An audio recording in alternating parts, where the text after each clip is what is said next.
It's a warm, cloudy afternoon here in Tampa, around 80 degrees as we get set for today's game. Some key inactives in the game. There you see the head coach of the Tampa Bay Buccaneers, Greg Schiano. He's without Carl Nix, who's out with the MRSA infection, and Daquan Bowers suffered a concussion in the last game. Jason Snelling was arrested for alleged possession of marijuana. He has decided to take some time off. He will rejoin the team on Monday. Yeah, Mike Smith made it very clear that it was his personal decision to get some things in order. Mike Smith's a heck of a head ball coach. Hopefully that distraction earlier this weekend won't be too much of a hurdle for this team to overcome.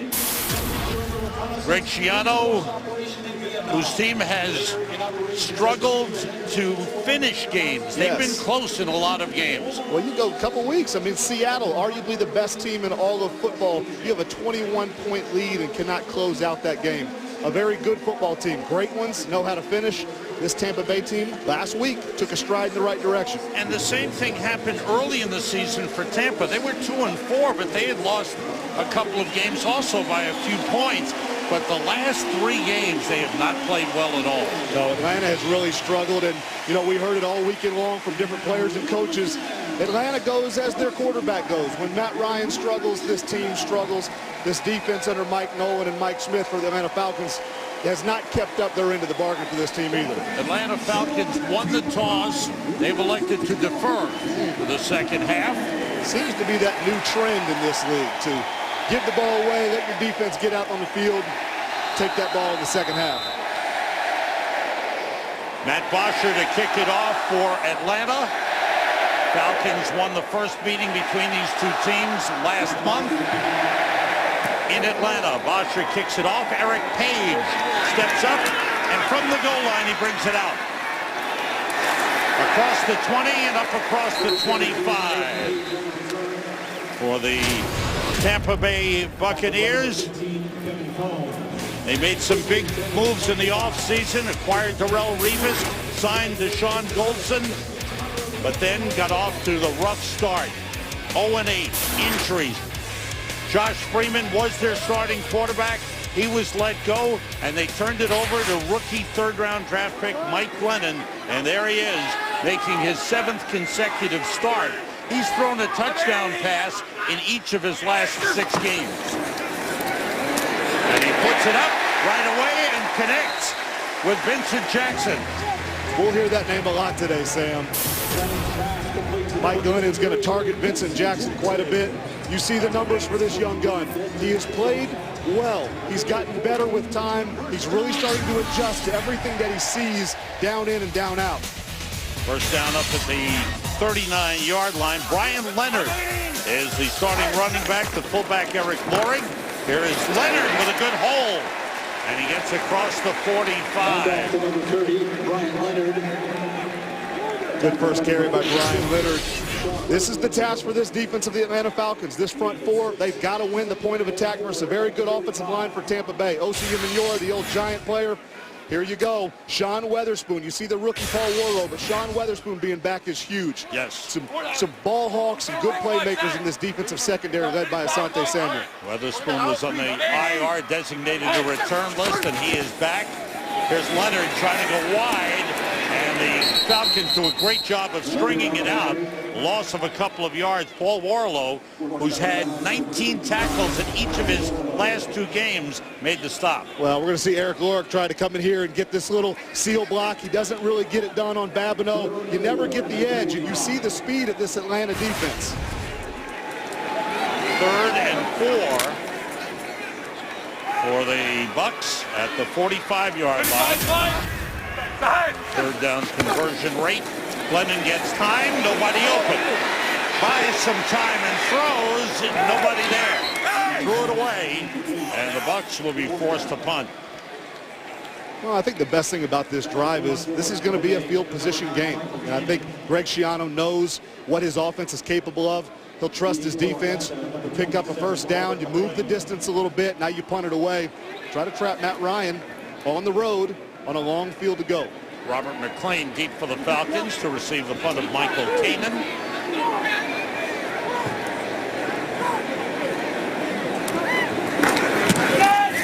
booms one high and far. McClain calls for a fair catch at the 12-yard line. So the Falcons will start deep in their own territory with Matt Ryan leading his team onto the field. Game is sponsored by Southwest Airlines. Find our fares online only at southwest.com. Atlanta Falcons, 2-7 start, worst ever under Mike Smith and Matt Ryan. Key injuries, Julio Jones, one of the top wide receivers, out. And they have not been able to win on the road thus far this season. Falcons start from the 13-yard line. Joe Hawley is the center. And this is Steven Jackson breaking a couple of tackles. And a good run by Steven Jackson, brought down across the 25-yard line by Jonathan Banks. Well, we know how this offense goes. It goes as Matt Ryan goes. Listen, his stats, they are what they are. This guy's got to be special for this team. That burst we just saw by Steven Jackson, they need that today as well. This is a Tampa Bay defense. 2 yards rushing they gave up last week to Miami. At the 28 on first down, it's Jackson straight ahead.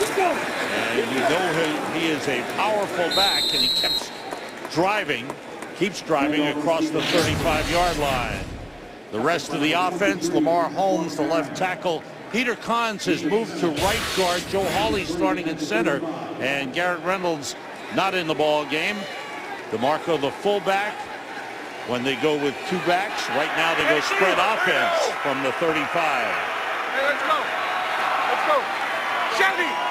Hey, Chevy. Got Steven Jackson here in the slot. We're going to see what Matt Ryan's putting together.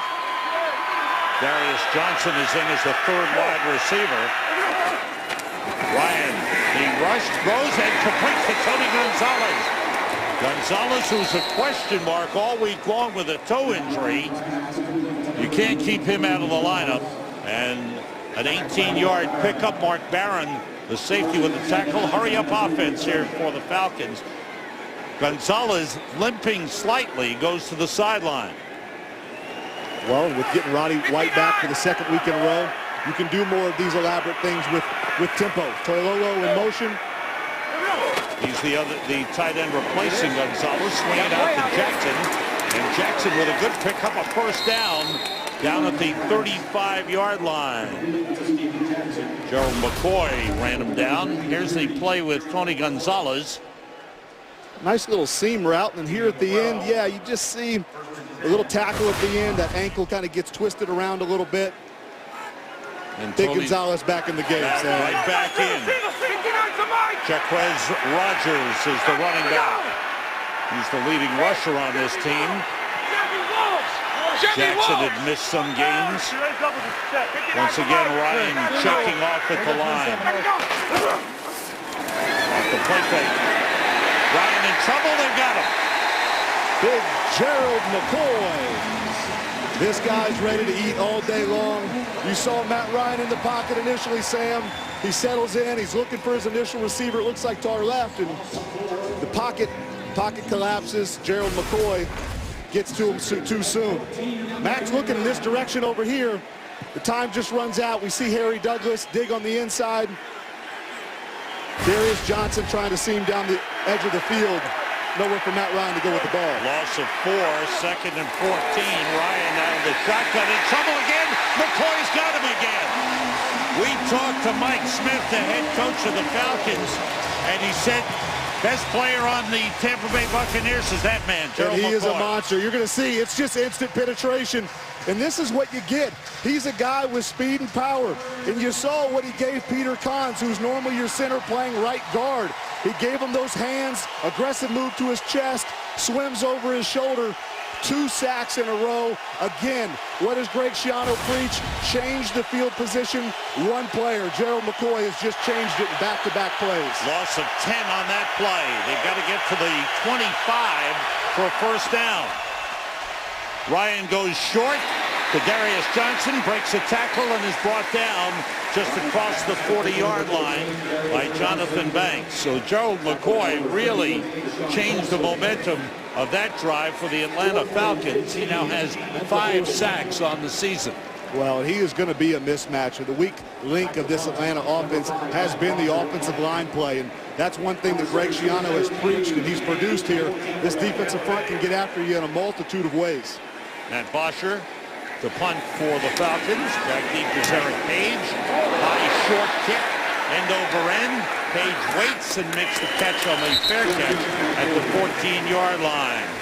Gerald McCoy, the leader of the front for the Tampa Bay Buccaneers, getting to Matt Ryan and taking him down twice. Today's game is sponsored by Bud Light, official beer sponsor of the NFL. Tampa Bay Buccaneers start from their own 15-yard line. Mike Glennon, the youngster, a third-round draft pick out of NC State, in his 7th game. You see the numbers. 1 interception in the last 4 games. He threw that in the Miami game Monday night. Those are the streaks that they need to see out of him if this Tampa Bay is going to reel off some wins down the stretch. Bobby Rainey is in at running back, and Rainey, who had a 31-yard run Monday night, gets up to the 25-yard line. Gain of about 10. Travion Robertson, the defensive tackle, made the stop. Well, there's a lot of action. It's coming in your screen at home. They peel Eric Lord, your fullback, out. And then Rainey just does a good job of being patient until the blocks are kicked out. And then you see the burst. You see the nice burst at the end of the play. And listen, I got to give some fullback love. Good job by Eric Lord. You're getting down William Moore there. Absolutely. Probably Rainey could have helped him out a little bit more there. Gain of 11 off the play fake. Glennon rolling, goes short to his tight end, Tom Crabtree. And Crabtree is across the 30, up to the 31.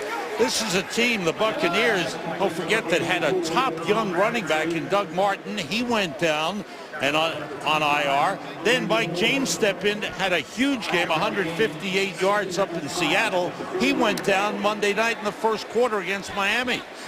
I feel bad for this team, but the 10-year veteran in me, Sam, says, hey, next man step up, and that's what Greg is preaching. They've maintained the ability to run the ball despite all the injuries. Here's Rainey, Bobby Rainey breaking a tackle, getting out of bounds across the 40-yard line. Bobby Rainey, 5'8", 212, second year out of Western Kentucky. The Ravens cut him August 31st. The Browns signed him. They cut him on October 18th. And then he was signed by the Bucs October 21st. And he had a 1-yard touchdown run after a 31-yard run against Miami Monday night. Yeah, he showed some good ability last week. His first couple of runs tonight or today been special as well. Pressure on Glennon. He's hit as he throws, and it's incomplete.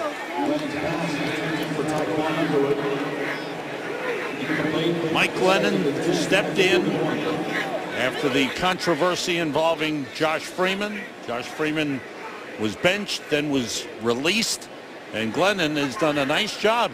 I think the players are really impressed with the poise that he's shown. Well, we've got to see his growth. I mean, we did the Week 4 game, his first start. We saw him play extremely well for 3 quarters, struggled in the 4th quarter, but he has really hit a stride here where he's starting to manage the games as he needs to. There was a receiver in the vicinity. No foul for intentional grounding. I think Atlanta's bench was questioning that last play, whether there should have been intentional grounding. Ed Hockley is our referee, and he checked it out with his other officials. It's 2nd and 10 for the Bucs at the 41-yard line. Ed and those big biceps, Sam, don't miss too many calls. So.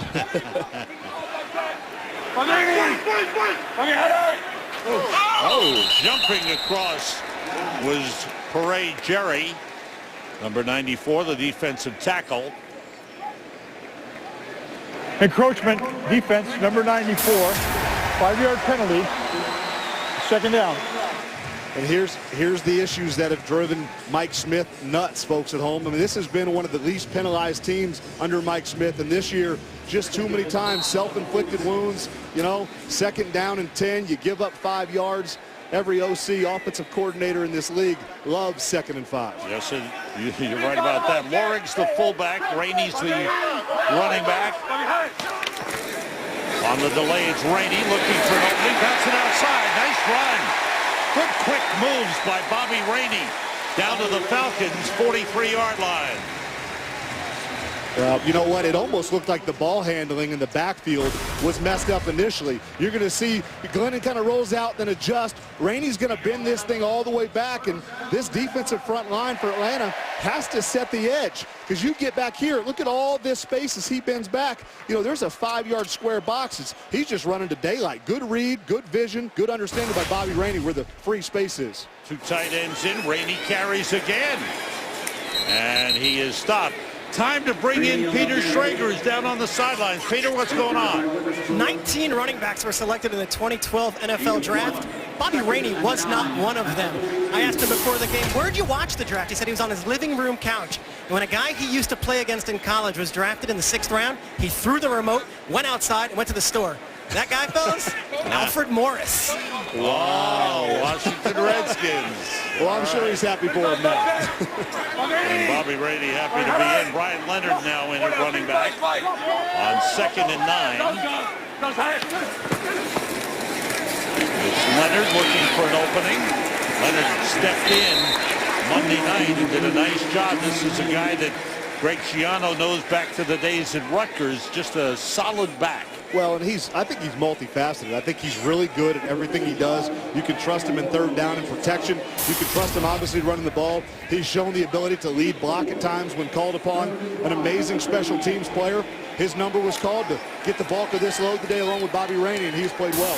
Chris Owusu, second-year man from Stanford, who hasn't played the last 3 weeks, is in at wide receiver, number 80.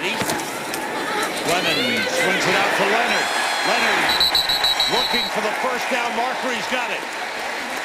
Paul Warlow took him out, but there's the versatility that he talked about with Brian Leonard. Well, this is just going to be scat. There's no blocking protection here. He's just getting out. You see, he doesn't check any responsibility to protect. He's out quick, stretches that edge of the field. Nice, easy throw. I like the call, by Mike Sullivan, your offensive coordinator. Get this young quarterback kind of happy. Get him settled in the middle of this game. Easy throws, easy targets. First down at the Falcons 33. Lennon sends everybody out. Goes short to Brian Leonard, and he is hit immediately at the 29-yard line by Paul Warlow. Warlow, what a story. Undrafted rookie out of the University of Delaware, and suddenly he's become the leading linebacker on this team with the injuries that they had. Well, I like the guy's personality. You listen to Sean Weatherspoon talk about him and just the confidence that he brings and the mistakes that he made 4 and 5 weeks ago. It's like they don't even bother him now because he's matured so much. But the one word that kind of comes out of everyone's mouth that you talk to about him is instincts. I think the guy needs a little bit more weight room time. I think he's going to be a fine linebacker in this league for a while if he'll start taking care of some of those weight issues, strength issues that he'll have time to take care of. Bucs call a timeout. They're on the move at the Falcons 29. No score in the game. Bucs is sponsored by Ford. Only Ford gives you EcoBoost fuel economy and a whole lot more. By the new windows. One experience for everything in your life. And by State Farm. It pays to double check. Talk to your agent today. Sam Rosen, Heath Evans, Peter Schrager back here in Tampa. There's Mike Smith looking on as his defense has been backed off by the Tampa Bay Buccaneers, who have 2 tight ends in on 2nd and 7. It's Bobby Rainey trying to get outside. Slips one man and gets down to about the 25-yard line. Pick up a 4 on the play. Bring up a 3rd and short.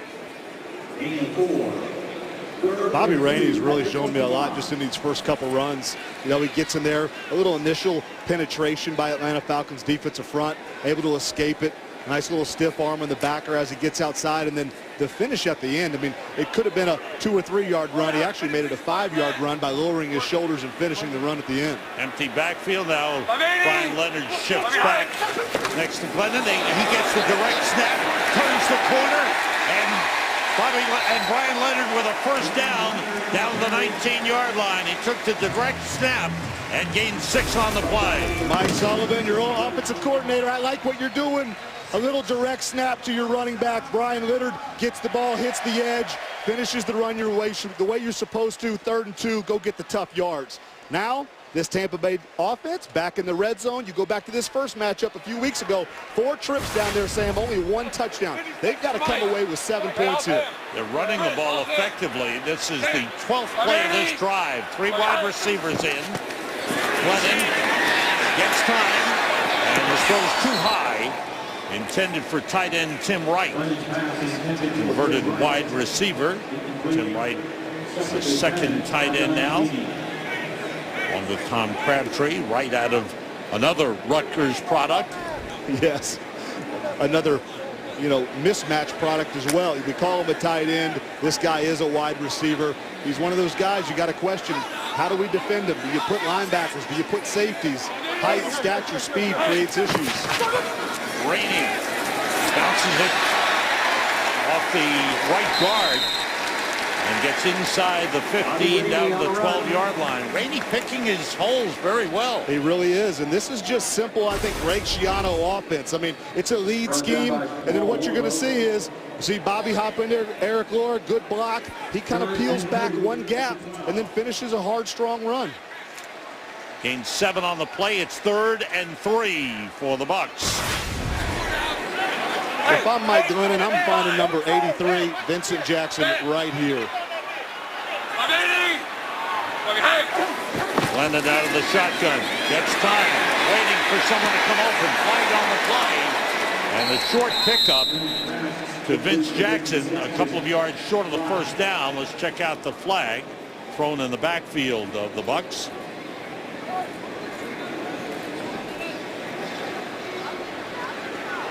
It's hard to tell. See what Ed Hockley has to say. Illegal hands to the face. Offense number 79. The penalty is declined. Brings up 4th down. It's on Jamon Meredith, who's playing in place of Carl Nix. Carl Nix still recovering from the staph infection. So the drive is stalled, and Ryan Lindell will come out to attempt a field goal from 30 yards out. Michael Kanan, the holder, the long snapper Andrew Economos.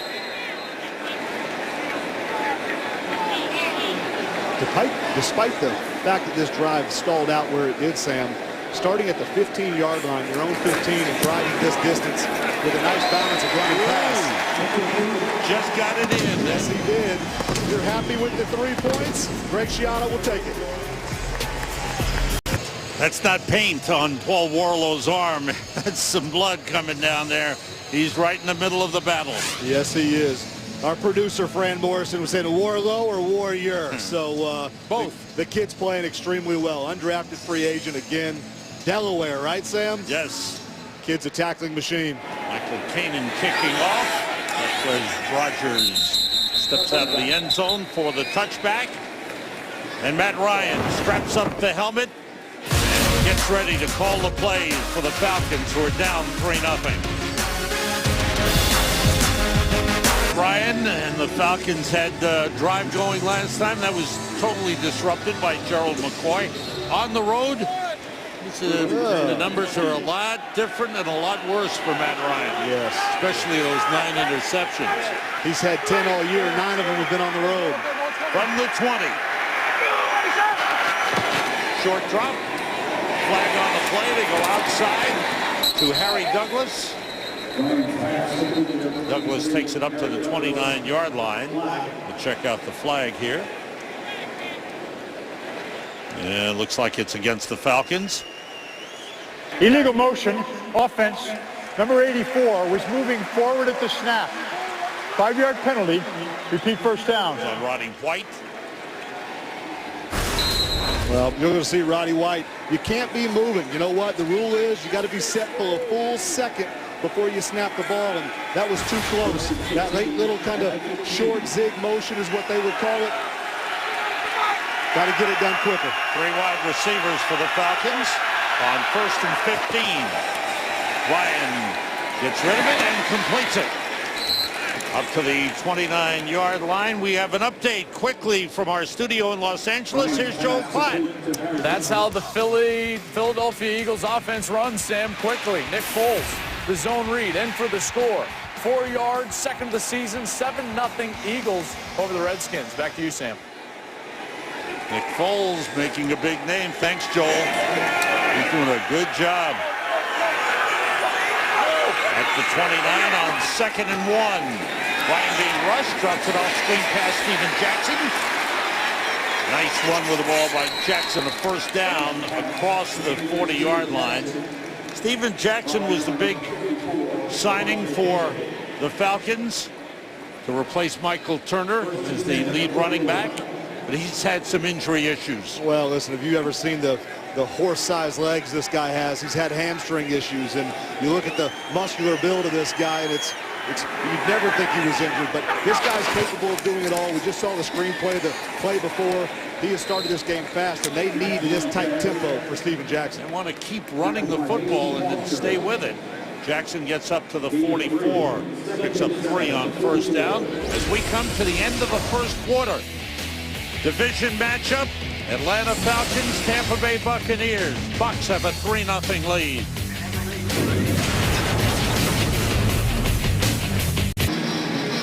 Sam Rosen, Heath Evans, Peter Schrager here in Tampa. We start the second quarter. The most prominent player in the first quarter, Gerald McCoy. Yes, 2 sacks. He absolutely changed the first drive single-handedly.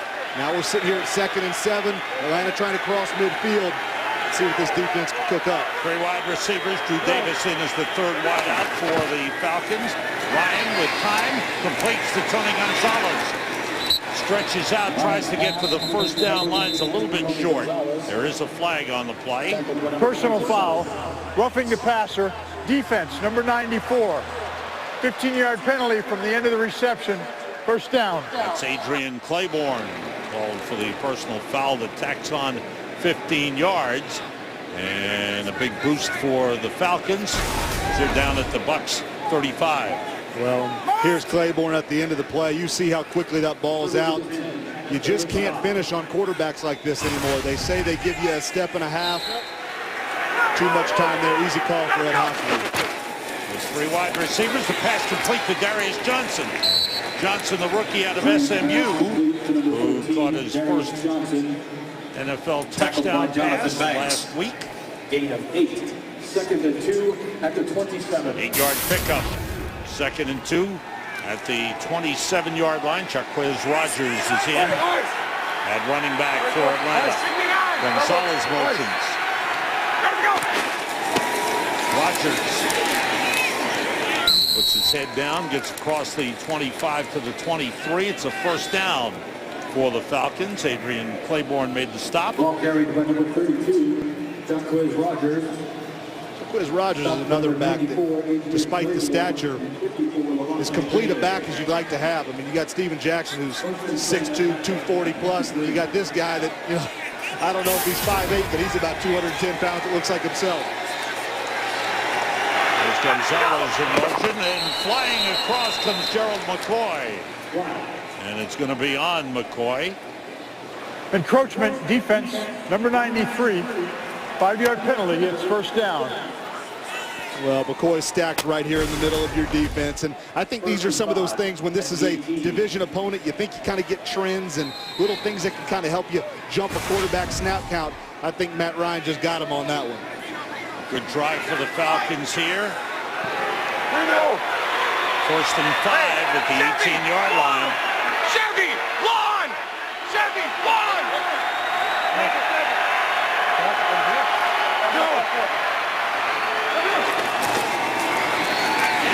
Handoff inside to Rogers, and all over that was Adrian Claiborne.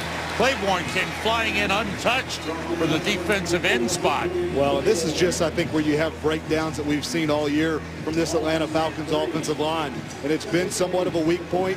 Despite Matt Ryan not giving up too many sacks, you know, he's been under a lot of pressure. We'll see Claiborne. He's going to kind of dart in there from that right defensive end spot. Great tackle for loss. Ryan checks off. They spread the offense. Ryan gets time, looking for Jacquez Rogers, threw it behind him. He was covered on the play by Levante David. Levante David, you know, I've yet to be able to find a comparison for a linebacker that I played against or that we've known in this league that really does everything he does at his stature. I mean, Levante's 220 pounds, probably soaking wet, but takes on the run, man-to-man coverage, all the skills that you want, an absolute tackling machine, great hands to pick the ball off, and a great blitzer as well, Sam. Chase Kaufman replaces Tony Gonzalez at tight end and splits out to the right. 3rd and 8 for the Falcons. Ryan under pressure, and they got him. And Gerald McCoy is there again. 3rd sack of the game. McCoy has got all of them. Well, Gerald McCoy, he has been alive and active. Right here in the middle of your screen, you see the pressure very, very quickly. It's the same moves. He's actually double teamed there for a minute. Matt Ryan, I would say, made a good decision. He wanted to shoot the ball down the seam. He saw the DBs in front of his face, decided to hold on the ball, take the snap, lived to take a shot for 3 points. 46-yard field goal try for the former Tampa Bay Buccaneer, Matt Bryant.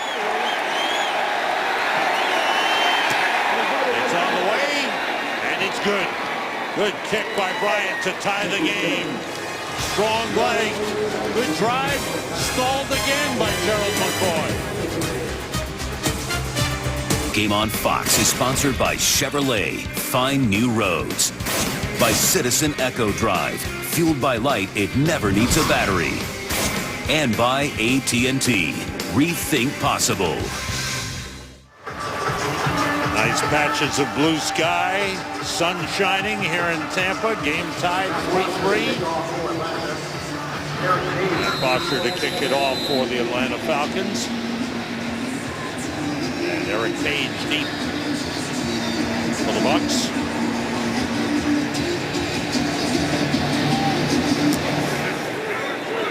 Short kick. Page comes up to take it at the 7 on the run.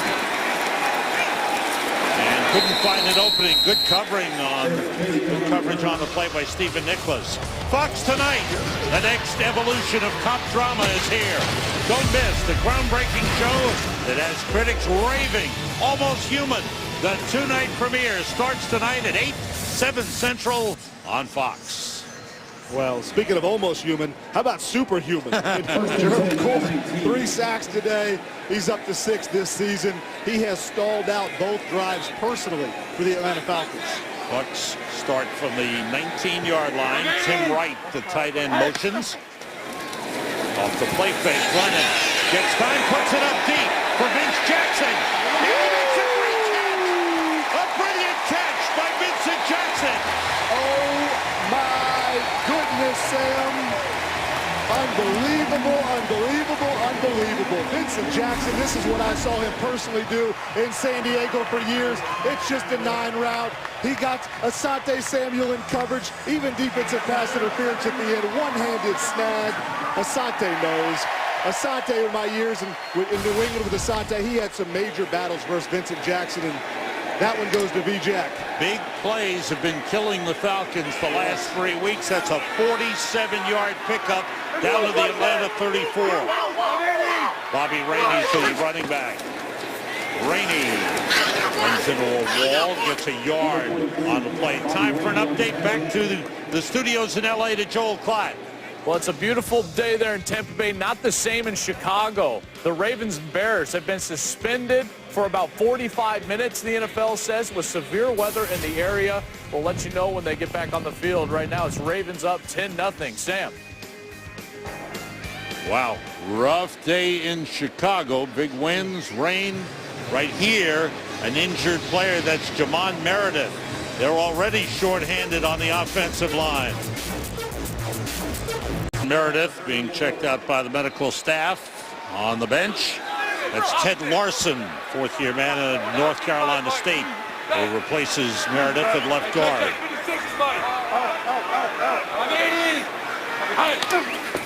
On 2nd and 9, Glennon, the deep drop, throws the screen to Rainey. Rainey got a block, but a flag on the play. That's going to be called back.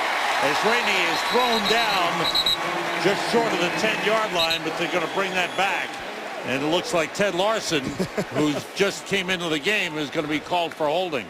Well, it's going to be interesting. Holding, offense, number 62. 10-yard penalty from the previous spot. Repeat second down. I appreciate the guts of Mike Sullivan, your offensive coordinator. You have your third string left guard in the game, and then you're going to call a screen, his first play in the game, to his side. So he gets called for a hold. It's an easy call to make here, easy to see. So the big gainer is negated. The ball brought back at the 43-yard line. Have to get to the 24 for a first down. 2nd and 19 for Mike Glennon. It's Rainey behind Laurie. Good hole. Rainey bounces it out, and he's going to go all the way. Touchdown, Bobby Rainey.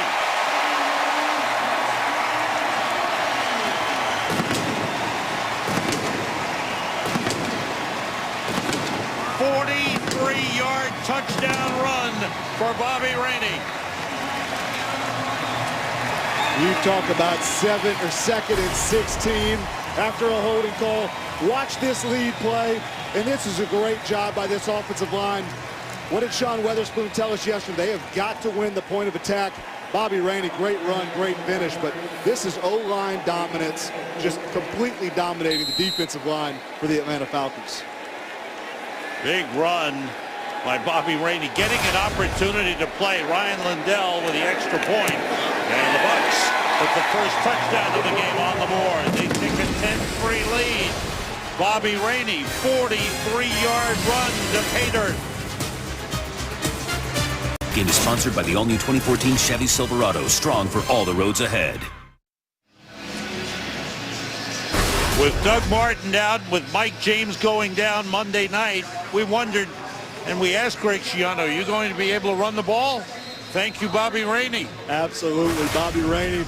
Great understanding of what they're trying to accomplish in the run game. You saw patience, and then you saw the ability to break some arm tackles, explode through the hole, and then finish off with the speed. Special run for the youngster. And for Atlanta, negative explosive play is killing them. It's the onside kick. Well, the Bucs are feeling it right now. They've got the winning feeling from last Monday night.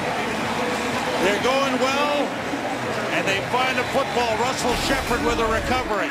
Great job by Russell Shepard right here. You're going to see him go up. He's going to high point the ball, snatch it down. Great execution. This is, listen, no one's going to convince Greg Schiano that these aren't winnable games. He's going to give it everything they've got. What a beautiful play. Bucs with a lead. Dave Wannstedt, special teams coming through for the Bucs, who have the ball at their own 48-yard line. After the onside kick recovery, Mike Glennon, who hit the long pass to Vincent Jackson for 47 yards on the last drive. Off the play fake. Glennon gets time, waits, and throws, and he completes it to Jackson at the 35-yard line. Good.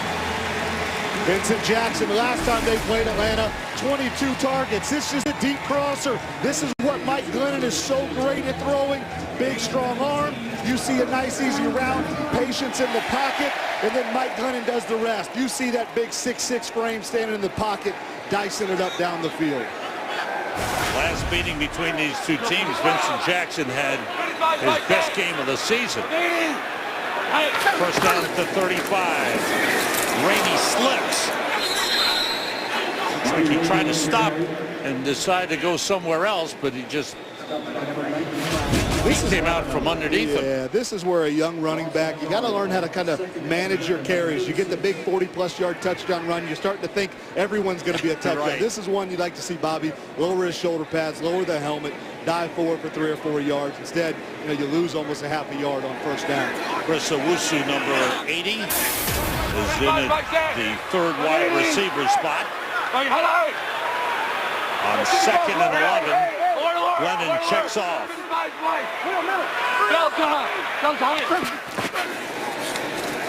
Straight back, being rushed, puts it up deep. and it's incomplete. And a flag on the play. Asante Samuel was covering Vincent Jackson. It'll be interesting to see how this one gets called, offensive or defensive. I think it's going to be offensive. Well, and I agree.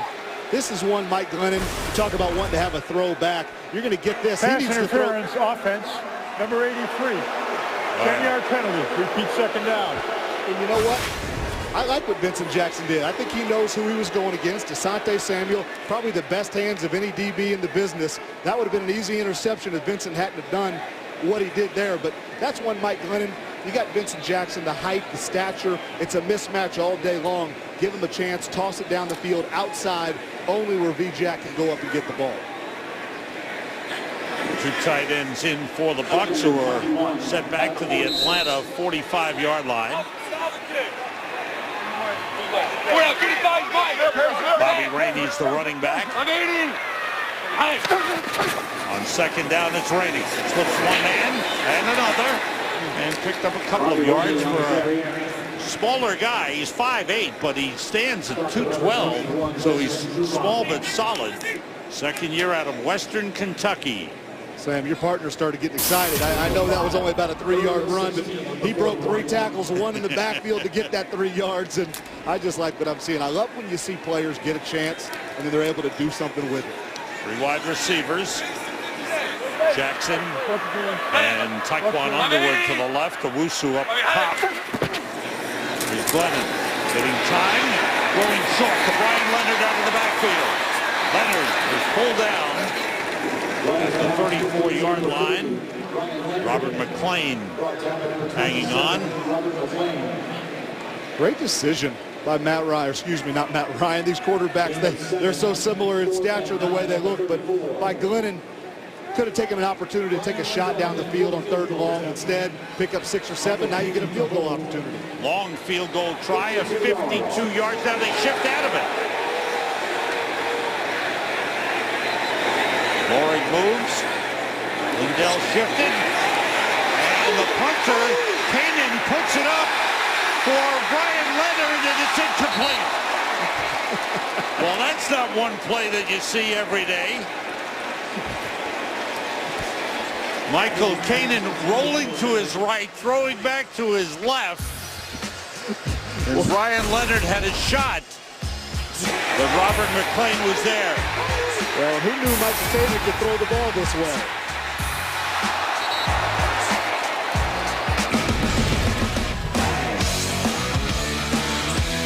Tonight, join Jay and Dan on Fox Sports Live for all the scores and highlights from a full day of action, including a recap of all today's NFL games, updated BCS rankings for college football, results from the first full week of the college basketball season. It's all coming up on Fox Sports Live tonight at 11 p.m. Eastern, only on Fox Sports 1. To find Fox Sports 1 on your provider, go to foxsports1.com now. That might be the one I was going to say, on Fox Sports 1. That catch by Vincent Jackson there to set up the long touchdown run by Bobby Rainey just might be the one on Fox Sports 1. Now, if Kanan had completed that pass, that might would have be been the one. Now Atlanta takes over at the 34-yard line. Matt Ryan is 7 for 8, 80 yards. He's being rushed. Gets rid of it. It's intercepted by Mason Foster. Foster inside the 20. He's got the angle. He takes it in. Touchdown.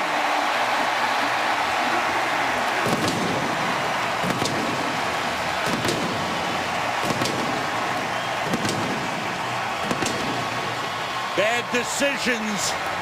Matt Ryan talked to us about them, and that was one. He was being pressured. Yes. And Foster intercepts. I could not quite tell, Sam, if he got hit, but you're going to see pressure coming from this side of the field. Something's going to get to him. He's going to unload. Mason Foster's able to. It's Dakota Watson, the linebacker, yes, in there, gets pressure on the right arm of Matt Ryan. And then we saw what happened. Mason Foster, huge touchdown interception return. Lindell with the extra point. Mason Foster with his second interception return for a touchdown this season. Bucs with a 14-point lead. Another interception thrown by Matt Ryan on the road. Yes. And that's 8 interceptions thrown in the last 4 games. Well, it's 11 for the year, 10 of them. I mean, those numbers are staggering, folks at home. I mean, you normally see the struggles on the road, but 10 out of 11 on the road for Matt Ryan this year. And Mason Foster, 2 interceptions, both returned for touchdowns. That's one thing Greg Schiano has around here. He has athletic, active linebackers, good ball skills. Not that that catch was all that hard, but Dakota Watson applying the pressure there, helping out his co-linebacker get a nice interception for a touchdown. So the Bucs with a 17-3 lead, and here's the point of the game for Atlanta, where they wanted to do certain things, and they go with the initial game plan, and they have to change it up. That kick through the end zone, and of course no return. And the Falcons will start it at the 20-yard line, but the Bucs, boy, they have been making plays. One-handed grab for 47 yards by Vincent Jackson. Bobby Rainey, 43-yard run for a touchdown. An onside kick recovered by Russell Shepard. And then the interception thrown by Matt Ryan. Mason Foster returning for a touchdown. These Tampa Bay fans, partner, got some life in their legs. They're excited to see their Bucs playing this type of football.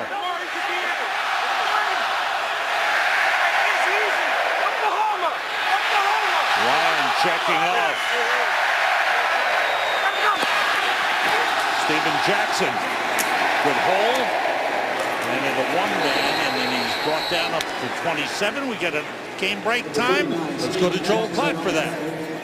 Yes, Sam, let's go to Pittsburgh. Matthew Stafford rolls out down the field. He's going to find Calvin Johnson for the 79-yard touchdown. It's Stafford's 100th touchdown pass of his career. Also becomes the Lions' leading passer all time. Back to you, Sam. Lions on top of the NFC North. Get back in that game. Matt Ryan's calling Oklahoma at the line of scrimmage again. The same check that he checked to the last play, you get the same exact run. And you get a good result. But first down, Steven Jackson with a carry. Dakota Watson with a stop. Dakota Watson did not start the game. Jonathan Casillas has started in the strong side linebacker position last couple of games. But Watson may have gotten the message. He's upped his game. Well, and you know, they like to rotate players on this defense to keep guys fresh. But Dakota Watson's also a great pressure guy. You see him again right here on the edge as well. So spot duty, linebackers that are very versatile in what they bring to the table. They spread the offense. On first down, Ryan throws and completes it to Darius Johnson. Across the floor, it's Harry Douglas on the catch. Harry Douglas over the last 4 weeks has been the leading receiver for the Falcons. Well, they get a little bit of pressure. Matt Ryan's able to deliver it. But Harry Douglas, you see him dicing under the field. A little clear route is what they call that. Easy pitch and catch. On first down, Ryan goes outside and went through the hands of Darius Johnson, who was coming back on a wide receiver screen. The ball off his hands, incomplete. Well, this is Darius Johnson. I think this is probably what you get a little gator arms. You know, you're going to bring him back in here for this screen. They're going to fake the screen out to the other side to Steven Jackson first. And then he feels the pressure. You know, you saw those arms get a little bit of short, and then those eyes go upfield before he had secured the catch. He knew some contact was coming, partner. 2nd and 10.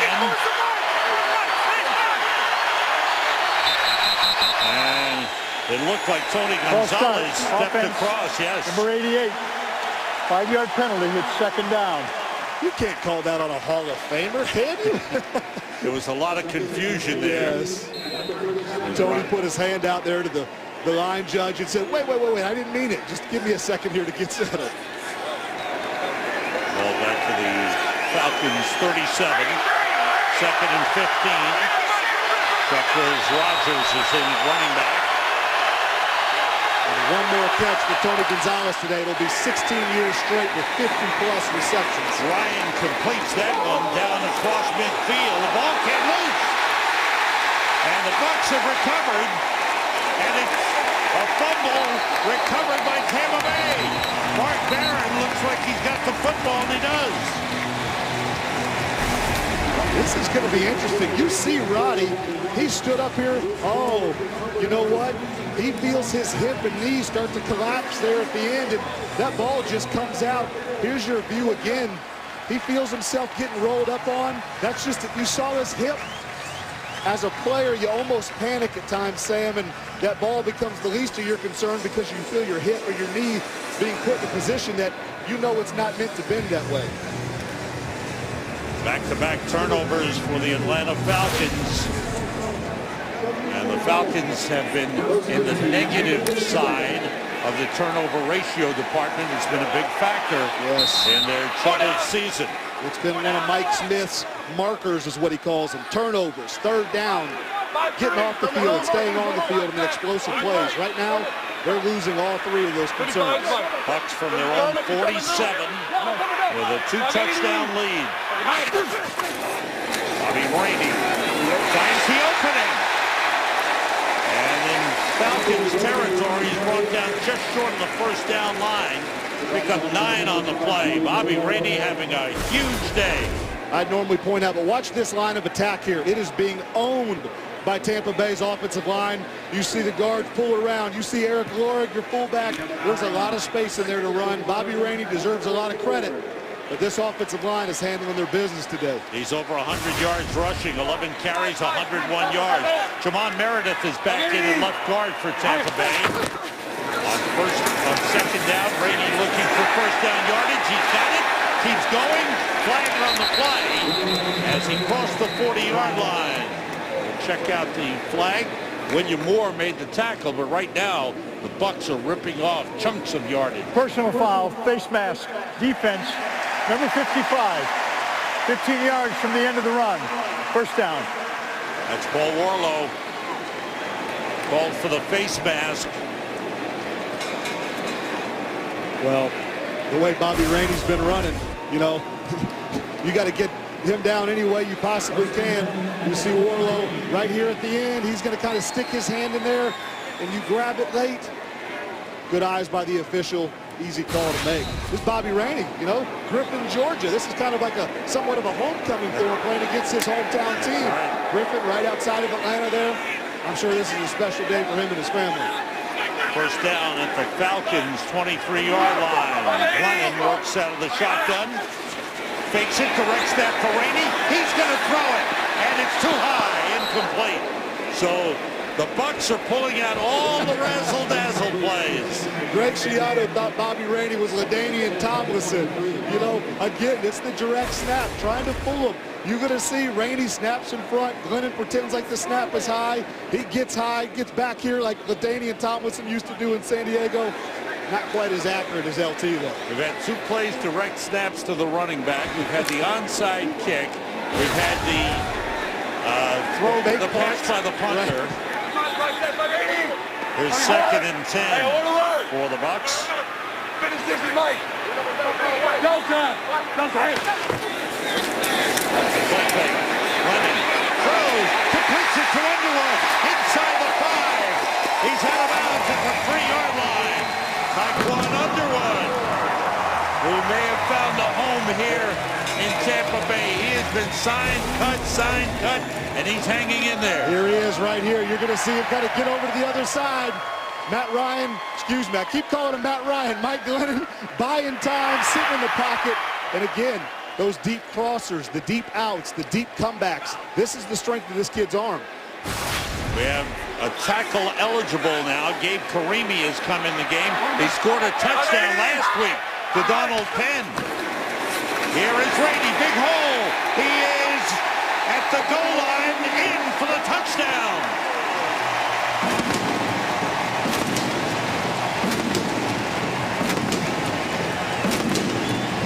It is Bobby Rainey Day in Tampa. This youngster is playing well. We're going to see. They bring in a tackle eligible, bring in an offensive line to get a little more meat on that offensive line. Great understanding when to bend that back because of penetration. Late stretch across the line. Ball secure, reach and stretch. Good awareness by a young running back that is playing lights out today. His 2nd touchdown of the game, his 3rd in 2 games. Extra point by Ryan Lindell is good. the Bucs have opened up a 24-3 lead here in the second quarter.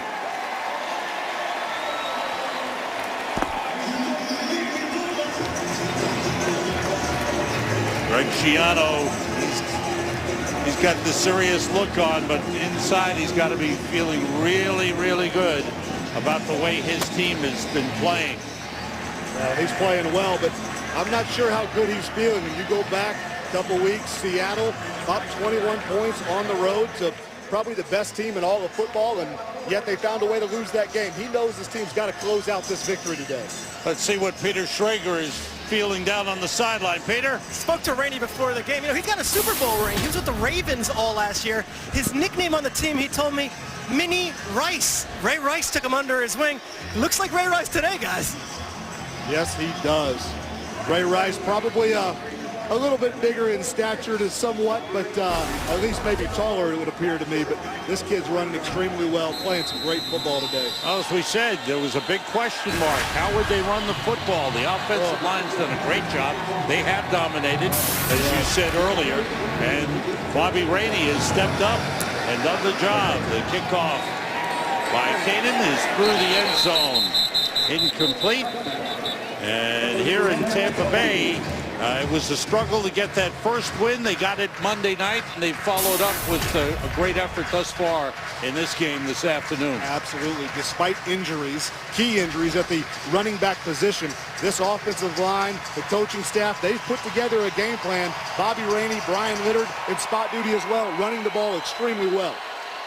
Tampa Bay Buccaneers defensively have done the job as well, with Gerald McCoy disrupting the Atlanta offense.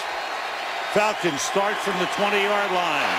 They have turned the ball over the last two possessions. That pass behind Roddy White, but flags fly. It looks like a personal foul. Deshaun Goldson, I think, may have got the helmet-to-helmet contact. There's no maybe about it. The flag came out immediately. Personal foul, unnecessary roughness defense. Number 38, helmet-to-helmet contact to a defenseless receiver. 15 yards from the previous spot. First down. I'm going to say this. I feel bad for Deshaun. I feel bad for almost every defensive player that plays in our business. I feel for Deshaun's bank account. You're going to see Roddy coming to get turned around here in the middle. He's going to drop the ball, and then Deshaun Goldson. These are the plays that, you know, since day one, see, he's trying to lower his shoulders, but when you lower your shoulders, you lower your head, and then your head is the first thing that's always going to lead, and it's just so hard to gauge that target area. And like I said, I feel bad for Deshaun. Good call, but tough to get away from his DBs. Matt Ryan completes to Jacquez Rogers out of the backfield. They pick up an 8 up to the 43-yard line. But, you know, as we always say, we've talked about it, it's all about player safety, and they're trying to, if they make a mistake, it's on the side of trying to absolutely worry about the concern of the player safety. Ryan throws, and it's overthrown. And a flag comes in late. Deshaun Goldson was the closest player to the pass. I think this is going to be either illegal contact on Leonard Johnson. It's on the Bucs. Pass interference defense, number 27. The ball is placed at the spot of the foul. First down. Jonathan Banks, the rookie cornerback. There we go. There he is. He's locked up inside with Darius Johnson, and a lot of jersey there, Sam. A lot of jersey. Ball at midfield. Couple of penalties have helped the Falcons out here. That pass to Tony Gonzalez, complete down the 45-yard line. Partner, number 5, Mason Foster on the stop. I believe that makes 50 catches this season for Tony Gonzalez, and that is 16 straight years for him with 50-plus catches, which is, wow's not even the word, partner. I mean, 50 catches, 16 straight years. Mason Foster of the Bucs shaking up on the play. He's being checked out. But yeah, you're right. Tony Gonzalez, who was talked out of retirement by the Falcons because they felt after last season that they had a shot to go to the Super Bowl this year. And it's been, unfortunately, a disastrous season for the Falcons at 2-7 and trailing big here. But Tony has done his usual thing. He shows up every game. He works harder than anybody in the off the field, on the field in practice. What I love more is the character of the man. He could have asked for a trade. He could have demanded one. And with his stature in this business, you know what? The Falcons probably would have given him one. Could have put him on a contender. He didn't make any demands. He came to work. He's been doing what he's been asked to do. And that's the thing that I think every young kid at home, this is the way you go to work every day. Put yourself behind the team. Put the team first. Mason Foster goes to the sideline. Adam Hayward replaces him at linebacker for the Bucs. Steven Jackson, the running back. Blitz coming. Ryan gets time to pass, was tipped but caught. And down at the Bucs 35-yard line, Harry Douglas with another grab. We've reached the 2-minute warning. They are happy in Tampa because the Bucs are dominating this game.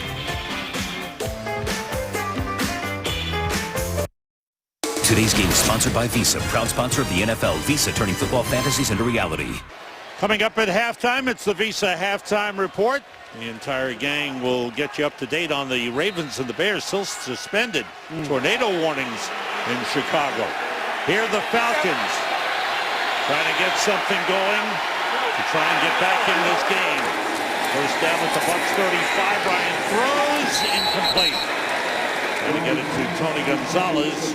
He was covered by Jonathan Banks. Jonathan Banks, a good story where he has been taken under the wing of the great Darrelle Revis, and as a rookie, he's doing a good job. He's had some rough spots. Yes. He had trouble against the Eagles. A couple of teams were throwing his way, and they beat him, but Darrelle Revis has really worked with the young man. Well, he just loves his maturity and his understanding and how he wants to grasp this game.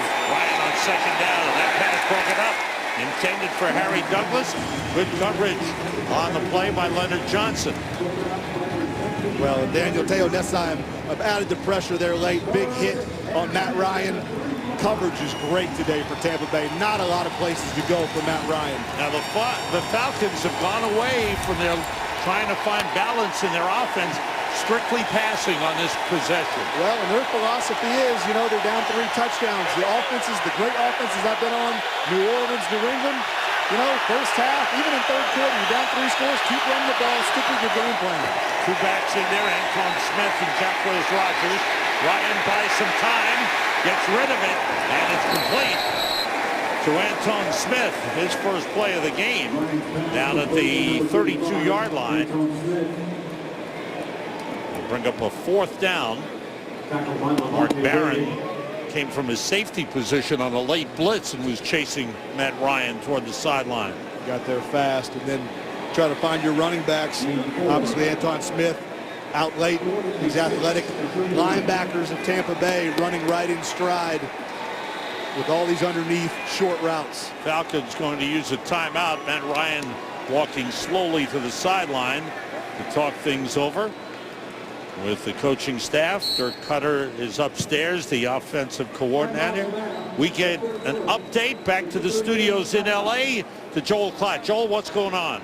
Well, Calvin Johnson is going down.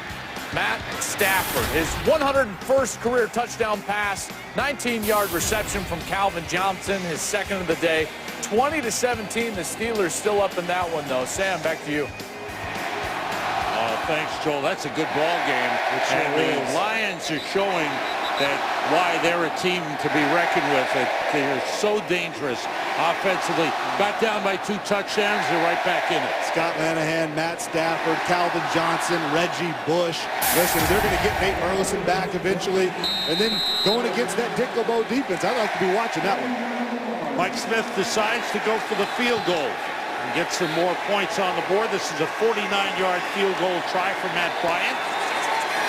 Matt Bosher is the holder. And Josh Harris, the long snapper. The kick on the way is through. Boy, Matt Bryant is solid. A little pushing and shoving after the kick. Well, Revis was nearby. Matt Bryant has been 5 years here with the Tampa Bay Buccaneers. But Darrelle Revis wasn't here, so he didn't know. But the kick is good. The Falcons get 3 more on the board, and Tampa Bay with a 24-6 lead with just under a minute to go in the first half. The first half numbers belong decidedly to the Tampa Bay Buccaneers, who put up 245 yards total offense. Well, and again, you see this right here with backup running backs. You know, the question was, will they be able to run the rock? The answer is yes. 126 in the first half, and I know Greg Schiano, he's got 56 seconds to add a few more yards to that number, partner. There'll be some people looking, some fantasy football players saying, Bobby Rainey? Yes, I don't have him on my team. Bobby Rainey with 13 carries, 110 yards in the first half for the Bucs. Eric Page is back deep to receive the kick of Matt Bosher. My warning to Tampa Bay is don't get tricked with your own trick. That front line, guys, sit in right here. Don't move out too fast. Make sure this isn't some surprise onside. No, Bosher kicks it away deep in the end zone. And Page takes a knee. We're getting close to the Visa halftime report. Kirk Menefee will be involved. What's happening, Kirk? Coming up on the Visa halftime, can the Bears pull off the win against the Ravens even without their pilot, Jay Cutler? Will the Jets take flight in Buffalo? And of course, Terry, Howie, Michael, and Jimmy will be here. Is that really what you do during the week? Those guys have some fun. Yeah. Then they get serious. Right. Do some football. Get back to having fun. There's some expensive camera work that's being done around there for that helicopter to run into. All right, you're the Bucs. You're up 24-6 with 56 seconds to go. And Glennon puts it up in the air. That's short. And to Vince Jackson. Pick up to the 28-yard line. Hurry up offense for the Bucs. I like that they're letting this young quarterback get some experience here. Finish this first half strong, because they haven't been able to do that this year. And he connects with Jackson again. First down, Bucs at the 35, and they use a timeout. We talked to Mike Glennon about his accuracy and not throwing interceptions, and he talked about the fact that it was drilled into him, protect the football. No matter what you do, protect the football. Well, these are where the games are won and lost. And when you flip the script to the other quarterback here, Matt Ryan, you see the interceptions, they cost you wins. Mike Smith preached it all day yesterday to us in our meetings, and that's what Greg Schiano's been preaching to his quarterback. We run the ball well. We play good defense. We play great on special teams. You manage these scenarios for us. We're going to win some ball games. Sky Dawson is in at wide receiver. Glennon being rushed, steps up, he's in trouble, down he goes. Cliff Matthews with the first sack of the game as a flag on the play. Downfield, all the way downfield in Falcons territory. We'll check this out. With 22 seconds remaining in the first half. The Falcons, who deferred on the opening kickoff, will get the ball to start the second defense. half. Number 56, before the quarterback was sacked. It's a 5-yard penalty from the previous spot. Sean Weatherspoon,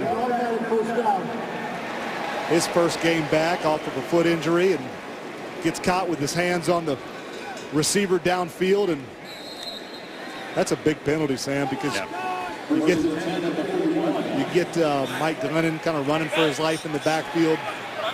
You give him 5 yards to go along with that.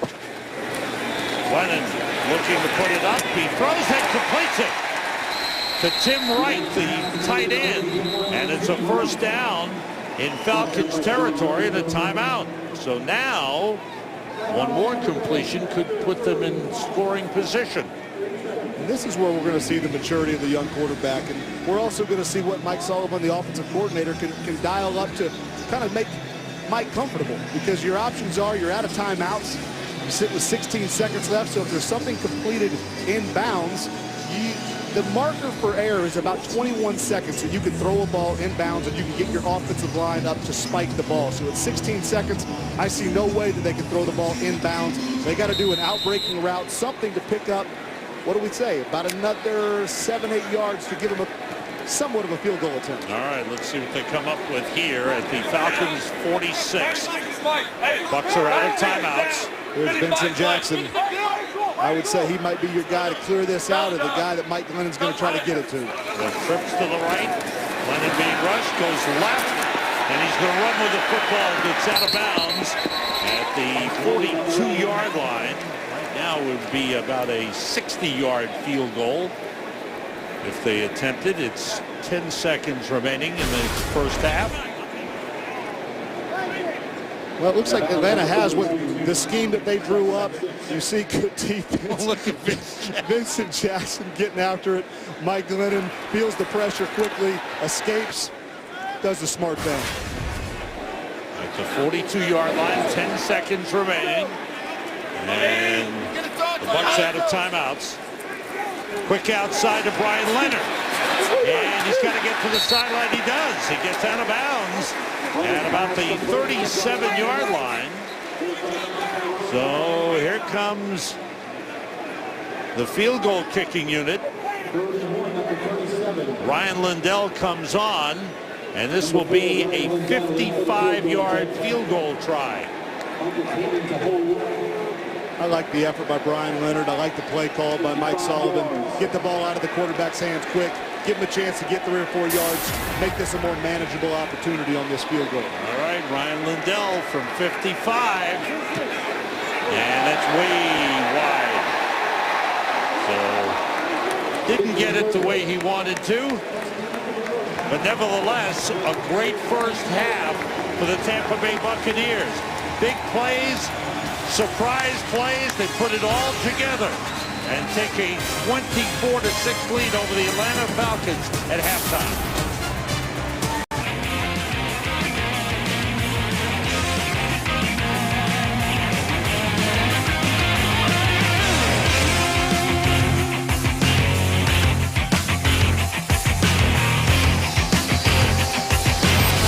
Follow your favorite team all season long. Go to iTunes.com/NFL. Back in Tampa, Sam Rosen, Heath Evans, Peter Schrager getting set for the second half. The first half that belonged to the Tampa Bay Buccaneers. It started off with Gerald McCoy being the hero defensively, and then it switched to the offense where Bobby Rainey, the new running back, new #1 running back, took over. Statistically, total yardage, 283 yards for the Bucs in the first half, 151 for Atlanta. 2 turnovers. Yes. The pick 6 by Mason Foster was a big one. And as you look to the second half, where's that Bucs pride, the Falcons pride to turn things around? I'm not sure if it's about pride at this point. It's what Tampa's doing to take advantage of all the weaknesses of this Atlanta team. It's the war in the middle. Up front, offense, defensive line. Atlanta is getting their rear ends kicked up and down the field. Bucs handling business today. Very impressed by the mistake-free game being played by the quarterback of the Buccaneers, Mike Glennon. Well, when you run the ball as well as they're running it here in Tampa Bay, the pass game becomes so much more simplified, and that's what he's had to benefit off of today. He's playing extremely good football. Kenyon kicks off right through the end zone for a touchback.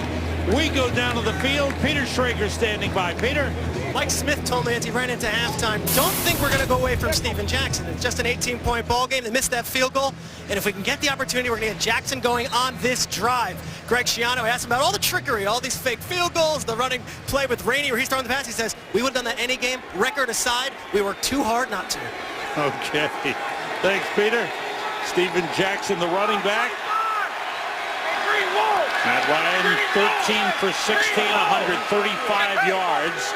1 interception in the first half. He checks off. A short drop. He puts it up deep for Roddy White, and he overthrows him by about 5 yards. Deshaun Goldson and Jonathan Banks covering Roddy White. Roddy White still doesn't look like he's back to 100%. Well, and it's hard to judge what he's capable of doing because this offense is just so out of rhythm. You know, when this offense is alive and kicking, you get to see everything he can do, but I don't think anyone's 100% healthy at this point in the season. On 2nd and 10. The delay to Steven Jackson, nothing there. That time ran into a crowd. Adrian Claiborne and Adam Hayward combining for the tackle. Hayward remaining in at middle linebacker. Well, this is the pressure packages. You're going to see a whole bunch coming from this side over here. Greg Schiano's going to dial up his run blitz packages. You see Hayward come scot-free. Just a little indecision there. Offensive line not knowing who to block in those different blitz packages. Darius Johnson in as the 3rd wide receiver for the Falcons. On 3rd and 10. Blitz coming. And he's hit as he throws. It's up for grabs. It looked like it hit the ground. There's a flag on the play. Great effort by Harry Douglas. Michael Adams was covering on the play. We'll check out the flag.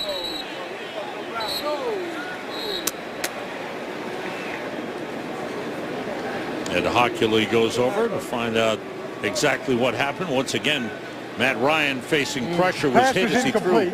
Pass interference. Defense, number 21. Wow. The ball is placed at the spot of the foul. First down. Mike Adams, you know, pass interference eliminates what Levante David does over here. He's coming off the edge, matched up on your left tackle, Lamar Holmes, and you see Levante, he gets the edge, kind of gives him that soft shoulder, big hit, and then we'll see Mike Adams right here, Harry Douglas. Harry Douglas trying to come back to the ball late. Mike Adams got to let him go. On first down, Steven Jackson for a couple of yards up to the 44-yard line. Steven Jackson, 7 carries, 37 yards. And again, you see only 7 carries for Steven Jackson. We're used to seeing him at 25 to 30 carries. Well, and 22 of that came on his first 2 runs, and then they just abandoned this run. They get in these tight games where it's like they forget what their identity needs to be. They need balance, and you know, you put it on Steven Jackson's shoulders. That's what I would do. Empty backfield, quick throw, batted down. Gerald McCoy.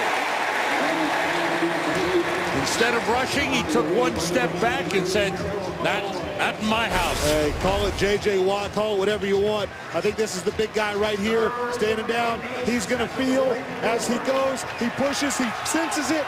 Big call up. The defensive captain, great awareness, great sense of what's going on around him. 6'4", 300 pounds, Gerald McCoy. He's had quite a game. Here's 3rd and 8 for the Falcons. Ryan gets time, nobody open, in trouble, he gets away. And he throws, and it's off the hands of Tony Gonzalez, incomplete. Gonzalez upset with himself. Felt he should have had it. Ryan did a good job to get free. Unbelievable, and this is where Greg Schiano and this defense really wants to be. They just only want to bring 4 guys. They don't want to have to pressure with more than 4. This is a 4-man pressure. Offensive line for Atlanta does a good job hanging tight. Matt escapes, and then, let's be honest, the future Hall of Famer Tony Gonzalez just drops one on him. Gerald McCoy will be upset with himself. Could have had his 4 sacks and then fake it. And he got a first down and went for the impact. Jaquez Rogers, and he's got a first down in Bucs territory. So both teams using fakes in this game. And the Falcons come through. A 14-yard pickup. Well, this is simple. Direct snap. Here's Rogers sitting back. You're going to see a little quick snap. They get the edge. Number 27, Jonathan Banks was your corner out there. One of those guys has contained, and they got beat. Good call by Mike Smith. Keith Armstrong, special teams coordinator for the Atlanta Falcons. Been one of the best in this business for a long time. Rogers stays in the game. On first down, empty backfield for the Falcons at the Bucs 42. Ryan throws. Tony Gonzalez with a good catch. Down to the 34-yard line. Adam Hayward, the middle linebacker, in on the stop. A pickup of 8 on the play. 2nd and 2. They're starting just short of the 33-yard line. Because Rogers, the running back, 3 wide receivers in.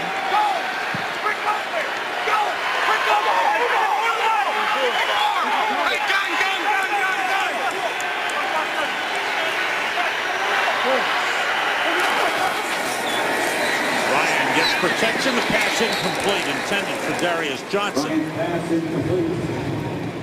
There was concern about Tony Gonzalez coming into the game. He had the toe injury, didn't practice much of this week, and Mike Smith telling us last night that they were going to monitor Tony to see if he could go. Well, I think he came out for one play in the first half. Right, and I think he got his ankle kind of rolled up on earlier on in the first quarter, but I think people at home, you don't have much of an understanding of how bad these toe injuries can really hurt a player like Tony. You push off every time you jump, every time you stop, your toe jams into the end of your cleat. Very painful injuries. 3rd and 1 out of the shotgun. Ryan throws for it. Incomplete. Reaching, stretching as far as he could with Roddy White. But it brings up a 4th down, and the Falcons will go for it. It's 4th and 1. Leonard Johnson, number 29. You're going to see him. This is tight coverage. It's a game of inches. Matt Ryan, the ball could have been a little closer to the chest of Roddy White, but Matt's trying to put it away from coverage. This is what this defense has done all day. They bring in 2 backs. Patrick DeMarco, the fullback. Steven Jackson, the running back. On 4th and 1, the play fake. Ryan looks to throw, and it is incomplete. Great Roddy White had it. Deshaun was knocked loose. Sorry, Sam. I get so excited watching this good defense. I know the old fullback should be rooting for the offense, but I just love the instincts of this defense that Greg Schiano's put together. Not sure what Mike Smith and this Atlanta offense is doing, though. Game is sponsored by Southwest Airlines. Find our fares online only at southwest.com. And by Geico. 15 minutes could save you 15% or more on car insurance. Bucs first possession of the second half from the 33 after they take over on downs. Bobby Rainey gets a couple of yards up to the 35-yard line. It's been a rainy day on a sunny afternoon here in Tampa. Well, a lot of credit is deserved to go to this young man, Bobby Rainey. He has run well. He's been ball secure. Big runs, tough runs, fast runs, good vision, good understanding of what this offensive line. Jeremy Zuda and the boys up front, Donald Penn, Jamon Meredith, these big hogs have given him some great lanes to run through today, Sam. 14 carries, 112 yards, and 2 touchdowns. Glennon throws and is knocked down, flag on the play. Looks like Desmond Trufant, the rookie out of Washington, may be called on the interference. Let's see. Well, Desmond's been praised quite a bit this year. Pass interference, defense, number 21. The ball is placed at the spot of the foul. First down. And praised rightfully so. He's played extremely well. You're going to see him, I believe, if my eyes weren't lying to me, he's going to get there a little early. He's going to get that left arm in front. Kind of, you see the shoulders get torqued. And that is what those back judges are looking for. Did the shoulders get turned? Mike Glennon's like, easy call, give me the flag. And they did from the 40. Rainey. It's about 3 yards. Osi Umenyiora with a stop. It was a defensive pass interference on the Atlanta Falcons, who have been last year had only one all season long. That was number 6 this season. And to be fair, obviously this is a heavy stat for the Falcons. The league average was 5 coming into this game or this week, so not overly penalized, but definitely an area where they've been a lot better in years past. Glennon going up top, all the way down. It's caught by Vincent Jackson. Another long bomb. Inside the 5-yard line, Jackson beats Thomas Deku. Well, it's a simple route, and it's going to be zone, so you're going to see Asante Samuel. He kind of trying to bail inside. He knows his help is over the top, but great adjustment by Vincent Jackson. Thomas Deku, I think, buddy, you just give up too much weight, too much size. It was just a big body out-bodying or out-strengthening a smaller body. Good throw. Earlier it was a 47-yard pass play. This was 53 yards.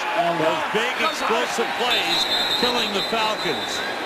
They have been guilty of giving up a lot of them. That's their first. The Bucs used a timeout just as they were about to snap the football They've got a 1st and goal at the 4-yard line. And we mentioned Vincent Jackson, the first meeting between these two teams. He had 10 catches for 138 yards and 2 touchdowns. In this game, he's got 7 catches for 147 yards. Well, he was targeted 22 times in that first matchup as well. They've been able to run the ball so well today. Not as many targets, but what a monster day for a monster wide receiver. And the Falcons knew that Vincent Jackson was the guy that they had to control in the passing game. They haven't been able to do it. Well, and both of those big splash or explosive plays for Vincent Jackson came off play action. So when you're running the ball, it's tough to handle this Tampa Bay offense. Out of the shotgun from the 4. Swing it out, Bobby Rainey, his 3rd touchdown of the game.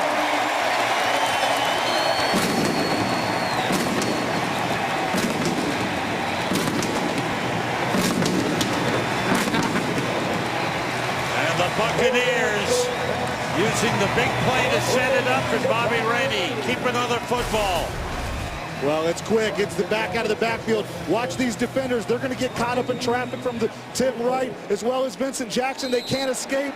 Call them rub routes. Call it whatever you want. Paul Warrow had to go over the top. Could not get there in time. Great job by Mike Glennon getting the ball quick to Bobby Rainey. Lindell's extra point is good. The Buccaneers get the ball for the first time in the second half. And they put a touchdown on the board. It's 31-6. 4 plays, 67 yards. And Vincent Jackson had a big hand in that. Bobby Rainey, his first NFL reception for a touchdown. This guy's racking them up. 3-touchdown game. What a day for Bobby Rainey. Came in with the deep kick. That plays Rodgers, grabs it, drops it off, touchback. And the Falcons start from the 20. Vincent Jackson finding a way against Thomas Deku. That set up the touchdown. Mike Glennon has thrown at least 1 touchdown pass in every one of his starts this season. 7 consecutive games he has a touchdown pass. Today's game on Fox is sponsored by the new 2014 Dodge Durango.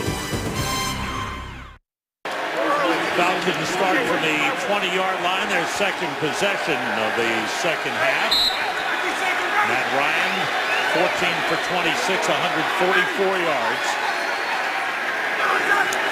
2 tight ends, 2 wide receivers, deep drop by Ryan. Gets time, hit as he throws for Darius Johnson, broken up by Mark Barron, the safety. How many times have we said hit as he throws in this game? Too many, and that's been the concern for Matt Ryan and this offensive line all year. You're going to see Steven Jackson. He's going to get up here and pick up the blitz by, I believe, Deshaun Golston flying in there from the defensive secondary. Great initial pocket, but then what do we see? I believe is that Claiborne flying around late. Matt Ryan on the ground, and then great break on the ball late down the field by Mark Barron. By the way, for the Tampa defense, Mason Foster out with a concussion. Yes. Adam Hayward remains in at middle linebacker. Adam Hayward, your special teams captain, big physical middle linebacker. Steven Jackson runs into Levante David. Gets about 4 on the play. There's a flag on the play.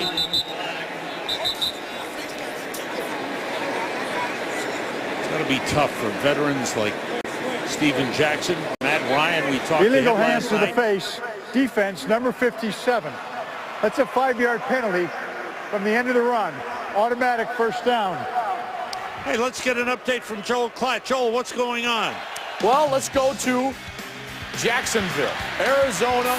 The Cardinals just 1 game behind San Francisco for 2nd place in the NFC West. And Michael Floyd with a great run, 91-yard touchdown, 24-14 Cardinals, Sam. Nice play by Michael Floyd. Breaks a tackle, takes it to the house. Big fellow is moving.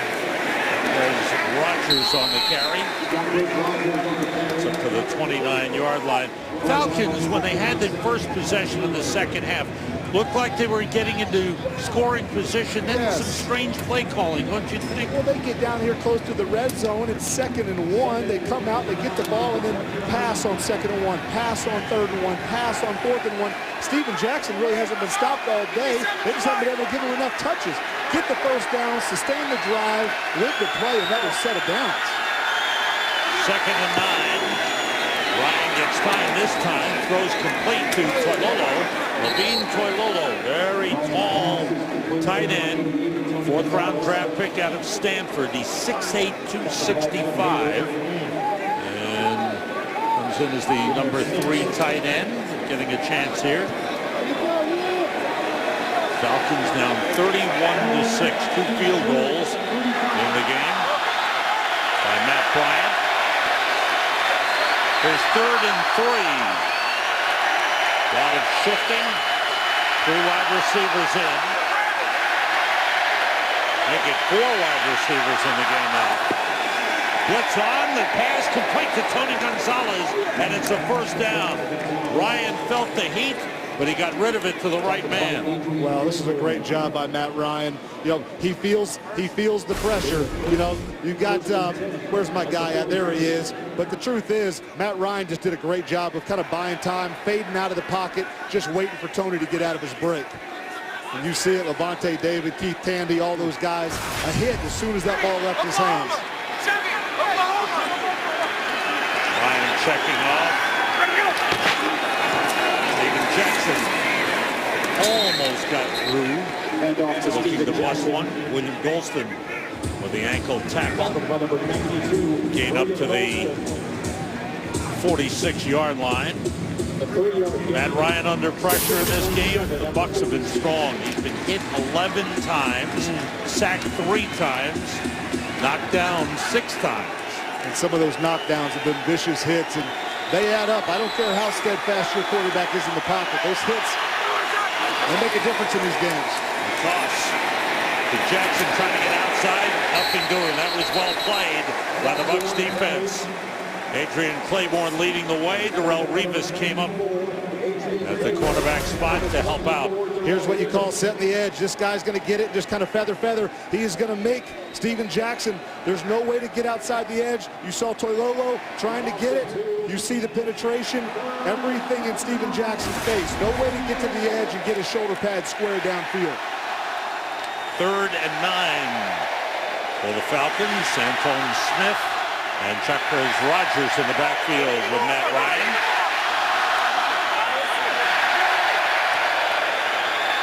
Bucs coming with a blitz. Ryan gets time, puts it up, and it's incomplete. Trying to get it to Roddy White, but he was out of bounds. Well covered by Jonathan Banks on the play. With the full complement with this defense, the Bucs have some hope that they can put things together, have a strong second half of the season. Well, I think they firmly believe they can. This time of year, a lot of teams that are struggling, you hear a lot of rhetoric, but you don't necessarily see a lot of belief. This team believes that they can stay in games with this defense, give their young quarterback a chance to win them late. And Bosher to punt, and it's blocked. Bosher gets knocked down, and the block by Dakota Watson. And special teams have come up big for the Buccaneers. They've done a little of everything. Yes, they have. And I know how frustrating this is. Keith Armstrong, the special teams. Here we go. Down here, I believe. He's going to get up off the edge. You see him, Dakota. This is picture perfect. He gets that arm extended. Doesn't crosses the leg, just perfect. But Keith Armstrong, as I said earlier in the broadcast, the special teams coach for Atlanta Falcons, one of the most highly regarded special teams coaches, partner. And his unit today just has not played well. 1st down for the Bucs at the Falcons' 20-yard line. Glennon trips as he goes backward. He's able to hand it off. Rainey tries to get back to the line of scrimmage, and that's all. Zeke Mata in on the stop, number 41. Rookie out of Notre Dame, getting a chance to play. That play never really got started. No gain on the play. London might have been stepped on as he was pulling back from under center. Definitely some stumble out of the blocks there. 2 tight ends in. Tim Wright and Tom Crabtree. Crabtree shifting. Bobby Rainey looking for the opening, and he finds it. Rainey Down to the 11-yard line, just short of the first down. What a day for this young back out of Western Kentucky, unheralded, picked up on waivers from the Cleveland Browns, and in a couple of weeks later, he's starting for the Buccaneers. Well, again, this play is going to end up bending back to this side, but if you watch your big hogs up front, you're going to see push. You see an offensive line all the way reset. They took that defensive front, moved him 2 yards downfield, gave Bobby Rainey an opportunity to bend that back. Good running. Third and short. And less than a yard. It's raining. And he may have come up short. It looks like he did. He needed to get to the 10-yard line. And a good play by Paul Warlow. 4th and 1 at the 11. Just short of the first down line. Ryan Lindell started to come on the field, and they wave him off. The Bucs are going to go for it. They got the big lead. Gabe Karimi comes in as a tackle eligible. They need inches. Lorig is the fullback. Rainey the running back. Rainey. And he's hit. He didn't need much. This will be an interesting spot. He may have gotten just enough for the first down. I think the second effort here is going to be the key. You know, you're going to get this little just lead run up in here. You watch him. He's going to stick it in here. He's patient. That last little leg drive, he puts that left foot in the ground, tries to drive forward. An interesting call. I think he Look made at those legs. by the nose of the football. We're going to see. It looks like that spot is right on the 10-yard line. And you see where that ball comes down. You said it, partner. The nose is right. Bobby Rainey, 125 yards rushing, 4 receptions. 129 yards total today, 3 touchdowns. He's done it in every fashion today. Run exceptionally well, caught the ball out of the backfield. And I misread that. That's 4 receiving yards. He had the one catch for the touchdown. Lennon throwing to Lorig, the fullback. So Eric Lorig gets into the action with a touch on the catch. This is the former defensive lineman from Stanford. It used to be about 270 pounds. I think he slimmed down to about 250. He's just going to slide out of the backfield here. Young quarterback Mike Glennon just going to stick it on him quick. Gets through the contact. Nice little stiff arm there at the end. They've used him as a receiver. It's his 7th catch of the season. He hasn't carried the ball yet. Maybe we can get that done today. Right. His 2nd and goal at the 7-yard line. Rainey looking for his 4th touchdown. And he's down to the 3-yard line. It'll be 3rd and goal. Jonathan Massaquoi, number 96, with the stop for the Falcons. Tackled by number 96, Jonathan Here's one that I'm not Massaquoi. sure how he got any yards out of this, Sam. He breaks through. Guys are falling off him. Stiff arm, balance. You get to see it all. Look at his eyes. The kid doesn't blink. You know, old school running back coach Stump Mitchell from my Seattle days always said you can tell the great running backs, they don't blink on contact. And eyes wide open, seeing where he's going. 3rd and goal from the 3. They bring in the heavy load. Karimi is a tackle eligible, and now the Bucs call a timeout. Greg Schiano ran all the way down on the field to make sure they understood he wanted a timeout. That's his 2nd sprint of the day. Lennon, he has been very impressive. He's taking over as quarterback, difficult situation. And as Greg Schiano was saying, hey, he's a rookie. Yes. You have to live with some mistakes. There are mistakes, things that are totally new to him in the game. But one thing that Mike Lennon told us from the day he took over, he's in at 6 in the morning, and he's the last man out at night. Well, I'm going to keep telling him, make it 5:30 next week, because as they keep winning, the demands increase. And the great ones, you can never get enough preparation. And what I love about Mike is he's starting to really grasp the mental side of playing quarterback. It's not just knowing the plays, it's understanding protections and schemes and where he's got to fit balls in at times. They go change the formation. They go empty backfield. Now Leonard shifts. 3rd and goal. 3 wide receivers in. Blitz on. The fade to the corner to Jackson. He's got it for the touchdown.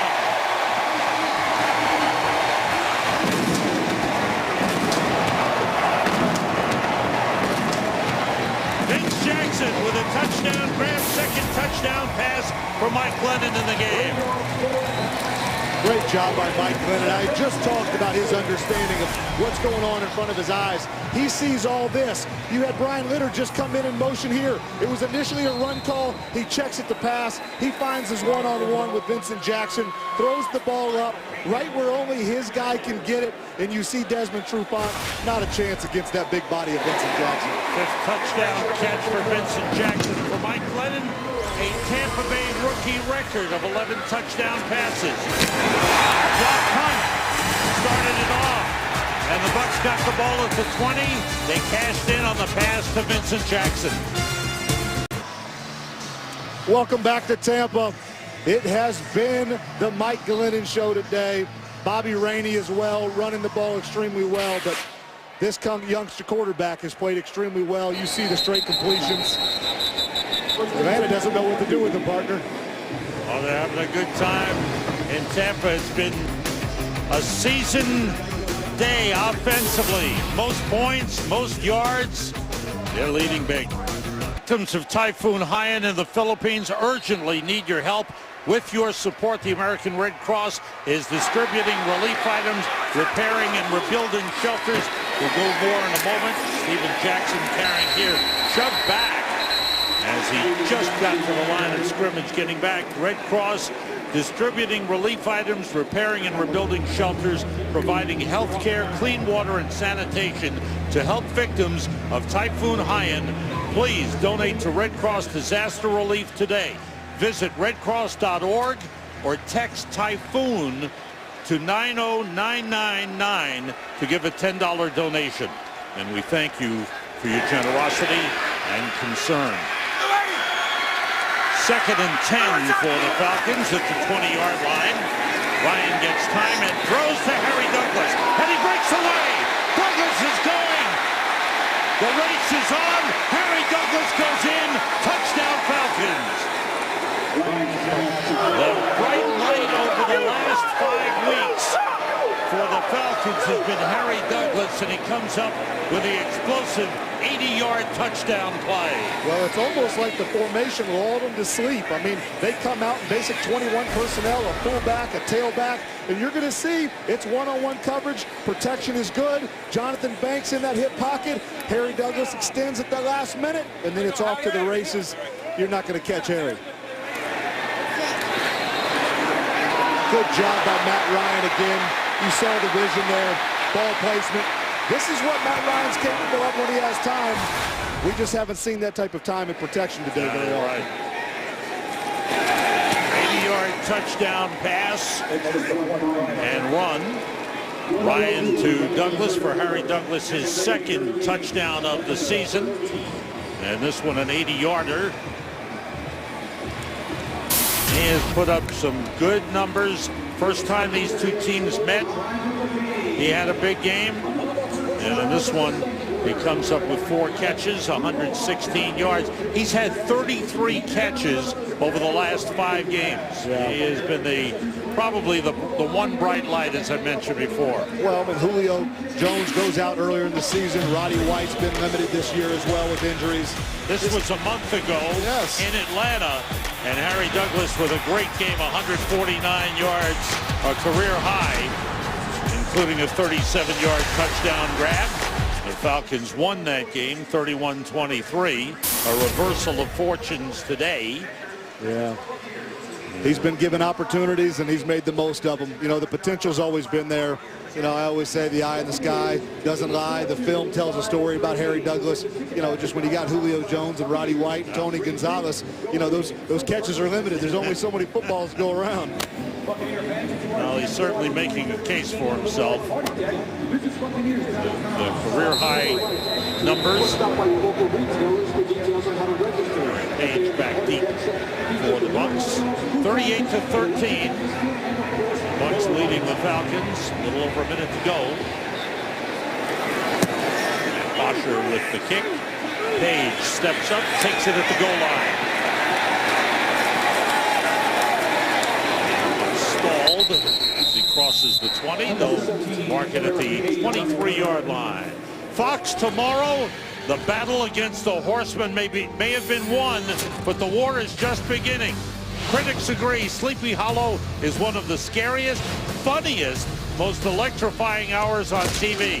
Don't miss an all-new episode tomorrow at 9, 8 Central on Fox. Partner, I bet there's some Sleepy Hollow folks on that Buccaneer ship right there. That's right.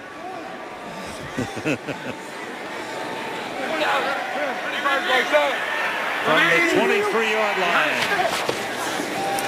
Bobby Rainey following Eric Morey. And not much there. Falcons do a good job stringing it out and taking Rainey out of bounds.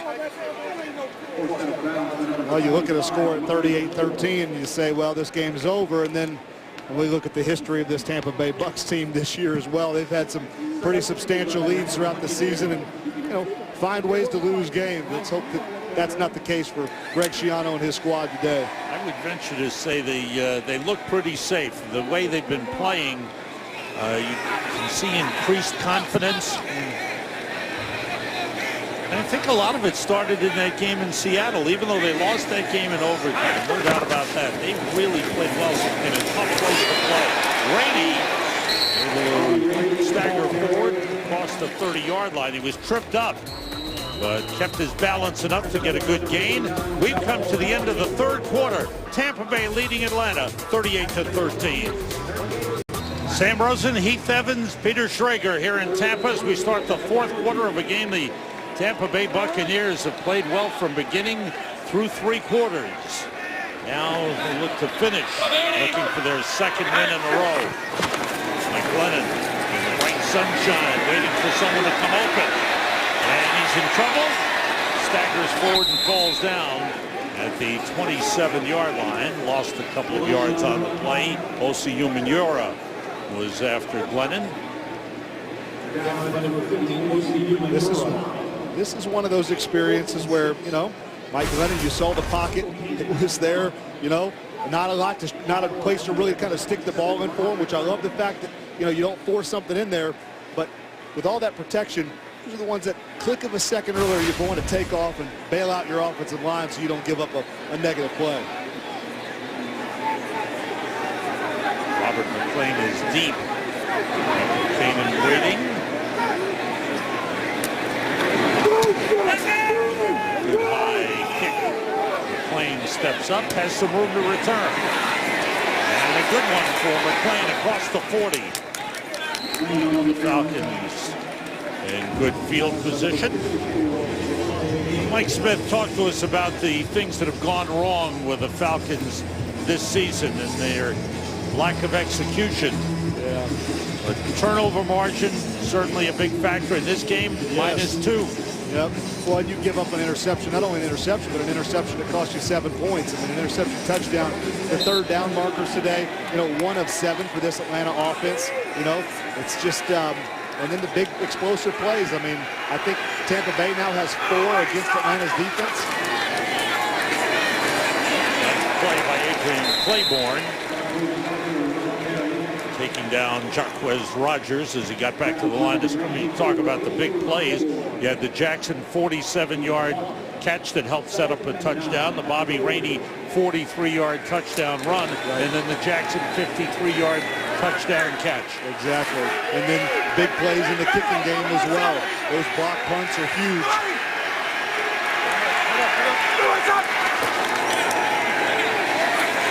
Ryan gets time, throws, and it is intercepted.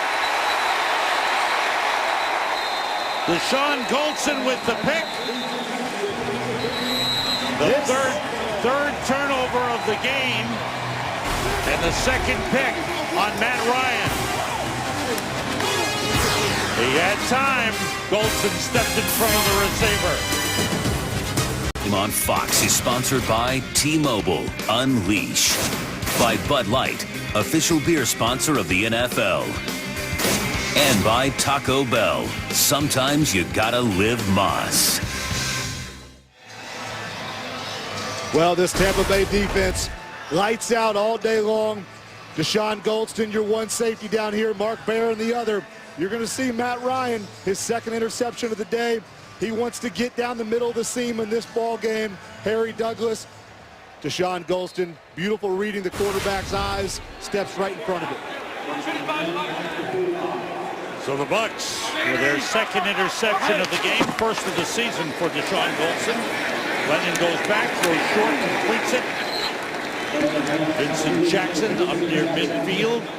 Ninth catch of the game for Vincent Jackson, whose career high is 10. The offensive performance of the Buccaneers puts a lot of leaders on the board. Mike Glennon, 18 for 21.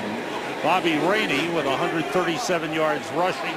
And Vincent Jackson, 9 catches, 155 yards. Those rushing numbers directly help those passing numbers. Second and 5 at midfield. Rainey. And he's got about 7 more.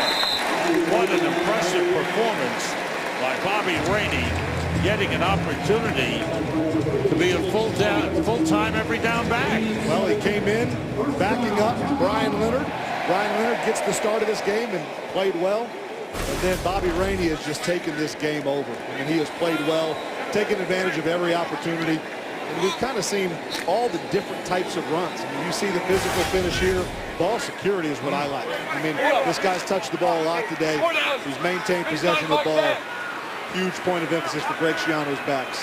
First down for the Bucs at the Falcons 43. Rainey again, his 24th carry of the game. And he is still buzzing. And finally, 3 Falcons take him back. Bobby Rainey refused to stop. Well, if you want to talk about power football, watch Larson. I mean, this is going to be, excuse me, that arrow's a little too far out, but watch this kick out block here. Bam, Sean Witherspoon, their linebacker, their best linebacker, back off injury today. And then look at Rainey just getting pinballed around, keeping the balance, 2 hands on the ball again. Physical football by this Tampa Bay Buccaneers offense. You mentioned Spencer Larson. He got in for his first play at fullback. Hey, Eric Lorig had been in earlier. I think this is the only team in the league that has 2 fullbacks. Most teams don't have one. At the 33 on first down, Rainey picking his way down to the 31, gets a couple of yards on the play. The Buccaneers are closing in on 400 yards total offense, which is great for them and for the Atlanta Falcons. You talk about, it's really tough. We talked to several of the players. They were upbeat. They talked about pride. They talked about being positive, of trying to finish strong and coming out and getting wins.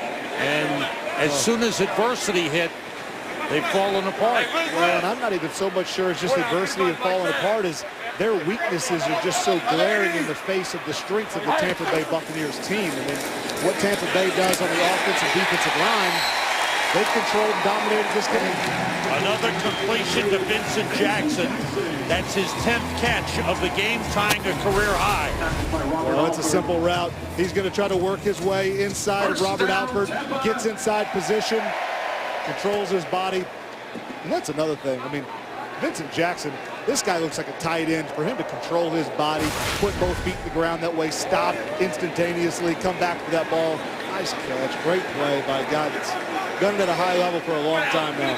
Earlier I said his touchdown grab was not a 53-yarder. He did have a 53-yard catch that set up a touchdown. Here's Laney down to the 20-yard line. Mike Glennon, 19 for 22, 231 yards. And the Bucs over 400 yards total offense, 177 yards rushing, 227 yards passing. Well, I know this. An injured player down on the field for Tampa Bay. I can't quite get a number just yet. But the numbers for this Atlanta defense, coming into the day, 25th total defense. they're going to continue to fall down those levels in the defensive categories. Injured player was Jeremy Zuda, the center. He's gone out, and Ted Larson, who came in earlier and played guard, is now at center. 2nd and 9 for the Bucs at the Falcons' 20-yard line. Bobby Rainey found the opening, got tripped up, and there's a flag on the play. Late flag thrown by referee Ed Hockley. Holding offense, number 79. 10-yard penalty from the previous spot. Repeat, 2nd down. Come on, Meredith. The guard was called for the hold. Jeremy Zuda, who went out for one play after being shaken up, is back in at center. I thought he might be just tired from so many plays that they've run on offense. I think that's what it was. I think that the heat and humidity today down here in the middle of November got to the big fella. The offensive lineman probably got together and said, hey, who's going to take a fall so we can get a little breather here? Back at the 30-yard line. 2nd and 19 for the Bucs. 32 running plays, 25 passing plays as Rainey picking his way through and finding a way to keep churning those feet, getting down to the 25-yard line, pick up a 5 on the play. Another really good run, and you see Spencer Larson coming in there. He's going to kick out there on the end. And you just see Rainey. It's just this patient understanding of, hey, let me stay in the middle of this offensive line pocket. Let me push the pile, keep the knees driving. And again, I've said it too many times. You see the second hand come on the ball. You don't see that a lot today out of younger backs that are very conscious about ball security and how crucial it is. Ryan Leonard in the game in the backfield with Mike Lennon on 3rd and 4. Lennon in trouble.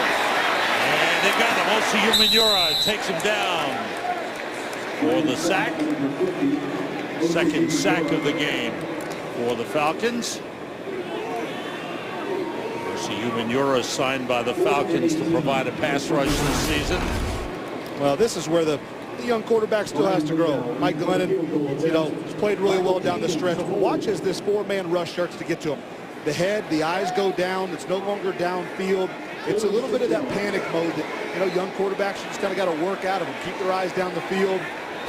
Take off a little earlier would be my coaching point on that one. Ryan Lindell will attempt a 46-yard field goal. Mike McCain in the holder, and the kick is good.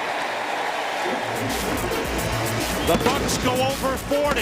41 points on the board. They lead it 41-13.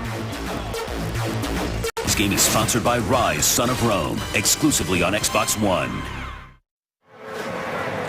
Good feeling here in Tampa. It's as if it's a story of 2 seasons. They went 0-8 first 8 games, looking to make it 2 wins in a row. But this one, very impressive performance by the Bucs. Well, they picked up where they left off last week.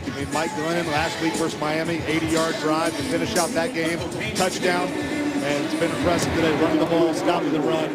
Great defense for Tampa Bay, and great team effort by the Bucs, period, the end. Touchback on the kickoff for the Tampa Bay Buccaneers. Touchdowns. Bobby Rainey scored 3. Vincent Jackson's got a couple.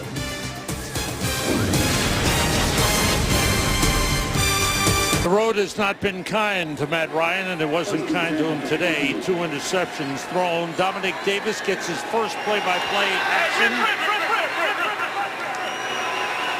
As he steps in for Matt Ryan and throws a completion to Tony Gonzalez for a pickup of 5 on the play. Tonight, join Jay and Dan on Fox Sports Live for all the scores and highlights from a full day of action, including a recap of all of today's NFL games, updated BCS rankings for college football, results from the first full week of college basketball, all coming up on Fox Sports 1. Tony Gonzalez taken out of bounds across the 37. That's tonight, 11 p.m. Eastern. To find Fox Sports 1 on your provider, go to foxsports1.com. Now, Tony Gonzalez has caught 7 passes in the game. Dominic Davis, second-year man out of Eastern Carolina. Bill Sheridan, the defensive coordinator for Tampa, has tried to line him up the first 2 pass plays with pressures both plays. And this is near home for him. He's from Lakeland, Florida. He has a family here. Gets away from a couple of men and goes out of bounds up at the 45-yard line. Time for an update. Here's Kurt Menefee. Kurt, what's happening? Well, it's the Redskins trying to inch a little bit closer after being down 24-0 in the fourth quarter. RG3 keeps the play alive, hooks up with Darrell Young. He takes it 62 yards for the touchdown. They had a 2-point conversion. It's 24-8, but it's getting late. Sam and Heath. Right about that. Thanks, Kurt. Jaquez Rogers carrying up to the midfield stripe for the Tampa Bay Buccaneers. They'll go on the road and play at Detroit and then at Carolina. At Detroit, that's a tough task with the Lions leading Pittsburgh and hoping to be 7-3 after today's action. Falcons have to come back and play again Thursday night against the New Orleans Saints. That pass almost intercepted. First, Jonathan Banks thought he could pick it off. Then Kelsey McRae almost picked it off. They both had an opportunity, and I know Jonathan Banks is going to be upset with himself on that one. We see Dominic Davis. He's going to try to stick it in there, getting a little greedy, starting to feel a little confidence after some of those easier completions, and got away with one there.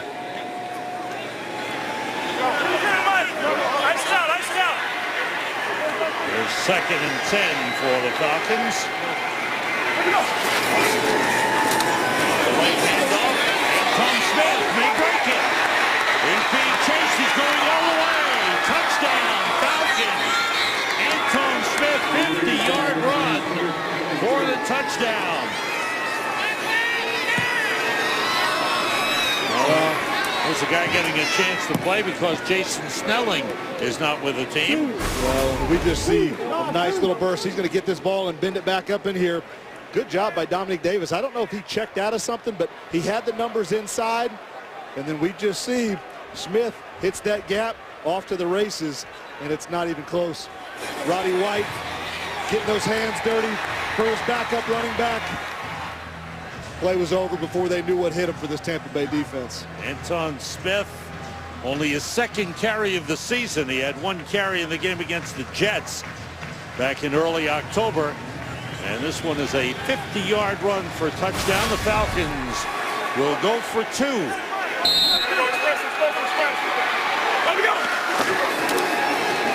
Davis getting time, drops it off to Tony Gonzalez. And the 2-point conversion is good, and the Falcons are now down 41-21. Unfortunately for them, only 5:22 left in the game. I'm not sure how you let a future Hall of Famer who's lined up right here get free, wide open, come back. I mean, every team I've ever been on, find 88, don't let him out of your sight, put 5 guys on him if you have to, but 2-point conversion, good for the Atlanta Falcons.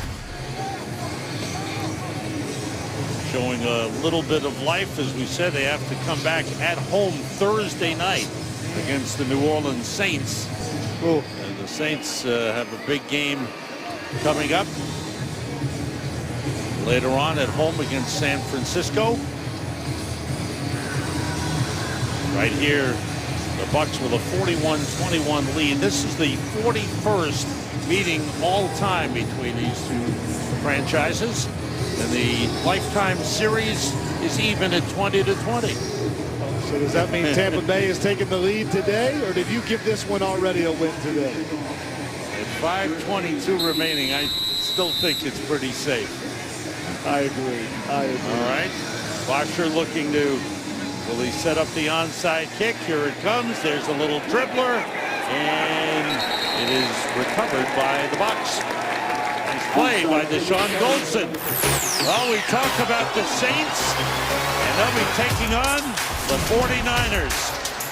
America's game of the week. 2nd game of our doubleheader. Some of you will see Minnesota play Seattle. And haven't the Seahawks had themselves some kind of season as they go into action today at 9-1. with the best record in the NFC. Some good football going to be played this afternoon. Yes, sir. Looking forward to it. Dan Orlovsky gets a chance to play as he steps in at quarterback for the Bucs at the Falcons 43. And the handoff is to Michael Hill, who was just signed this week off the Green Bay practice squad. They were happy to get Mike as well. They were excited about his potential and what they had seen out of him in preseason, and get some opportunities to get a few carries now. Dan Orlovsky, a veteran guy who's 30 years old. He's been around with a couple of teams, and he has certainly helped Mike Glennon a lot. He's been a big support for Mike Glennon. Well, he's been the film study buddy for Mike Glennon. They're locked at the hip, according to the coaching staff. Dan's been a good mentor. Glennon finishing up a good day. Orlovsky handing off here to Michael Hill. Glennon went 19 for 22, 231 yards, 2 touchdowns. And talking about what's left in the second half of the season for the Tampa Bay Buccaneers. 2 tough games on the road. Yes. At Detroit, at Carolina, home against Buffalo, and then San Francisco, at St. Louis, and at New Orleans to wind up the season. Yeah, the key ingredient for Tampa Bay, as we saw today, they've got to find a way to run the football. Yeah. When they can run the football, their offense goes as planned. This defense will speak for itself, I believe, versus any opponent in the league right now. You know what? It started with the defense. Gerald McCoy's play early in the game helped turn the momentum of the game in favor of the Bucs. Those 3 first-half sacks. I mean, Gerald McCoy killed 2 promising drives for the Atlanta Falcons, all on his own accord. Timeout called with 3:48 remaining in this fourth quarter. Bobby Rainey, the story of the day, one of the big stories. As he steps forward, there's a guy who was picked up on waivers just a couple of weeks ago.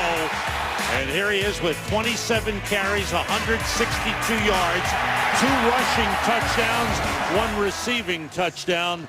He's got a lot of souvenir footballs to take home. Yes, he does. And you know what? I have to guarantee probably the first few words out of his mouth will be praising the O-line, Jeremy Zuta, Donald Penn, Jamon Meredith, Davin Joseph, DeMar Dotson. These guys, they have removed that defensive front for the Atlanta Falcons defense all day long. Bobby Rainey's played extremely well. And it certainly gives Greg Schiano something to look forward to, realizing that he's got somebody who can run the football. He's got Brian Leonard, a veteran guy who we talked about, not a lot of flash, but a solid performer. Yes. Rainey, he's a breakaway back. He's shown us that he can break the long run. Yes, he can, as well as catch the ball out of the backfield as he begins to adjust to all the demands. You know, they'll just have another piece to add to Vincent Jackson and what he's been able to accomplish today. I mean, Mike Glennon, this combo here, the one-handed catch early in the game. You see the way he uses his big body to body people up.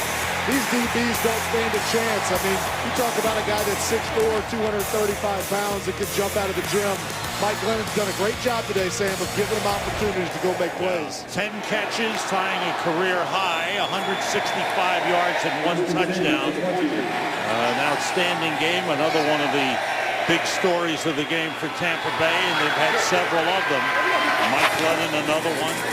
Dominic Davis here throwing and completing to Roddy White. Across the 30 up to the 34-yard line. We're getting ready to see not so much a prevent defense from Tampa Bay, but you're going to see a bend and don't break. They're going to keep everything in front of them. These throws are somewhat uncontested. The routes are uncontested. They don't want to get beat deep. This is where make this young quarterback and Davis work his way down the field. That was a nice play by Jonathan Casillas. Got the hands up, deflected away.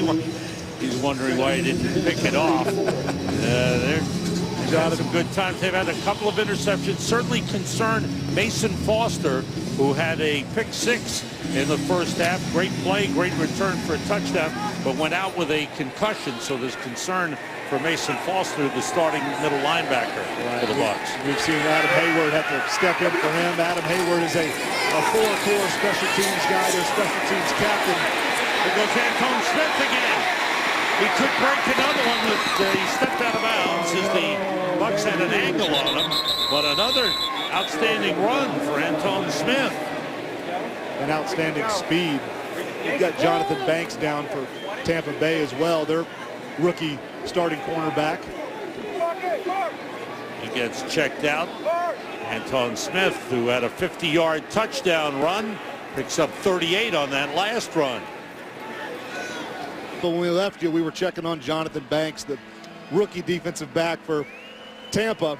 Anton Smith, this great run here at the end. You see Jonathan Banks extend, come down hard on that right shoulder, and that's what they're checking out, the way he's got it kind of held up there. I don't like the way that looks. You hate to speculate, but it's clavicle, AC joint, probably one of those typical shoulder injuries. And Darrelle Revis, who thought his day was done, is back in there because they're out of quarterbacks. Anton Smith has 2 carries for 88 yards, one a 50-yard touchdown run, and this is a beauty too. Well, I mean, you see the moves there in the open field to get to the outside, and then the electrifying speed down the sideline. His first carry showed how fast he was. We've got to see it again there. Davis throwing deep too high. Intended for the tight end, Levine Toilolo.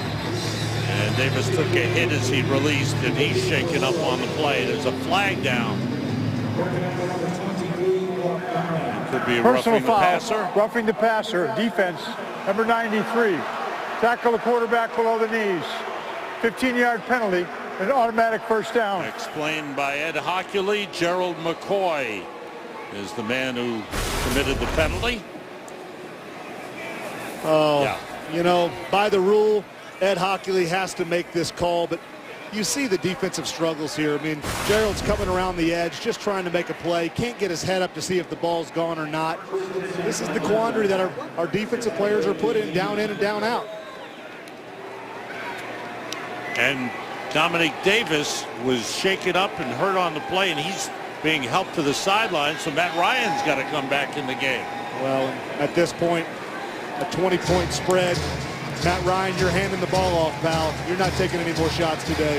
And now the Falcons have to go looking for a backup quarterback for Thursday night. Well, and that's the key. I mean, you saw a little bit of the hyper-extension hit there when Gerald hit Dominic Davis. But listen, short week, they're tough enough as it is. Now you've got to go make roster moves trying to fill a void. And these numbers, we've been talking about them all day. Matt Ryan, 11 interceptions thrown on the road, 2 today. They stopped the play. Some movement on the offensive line. Before the ball was snapped, false start, offense, number 76. 5-yard penalty, it's first down. It's on Lamar Holmes, the left tackle.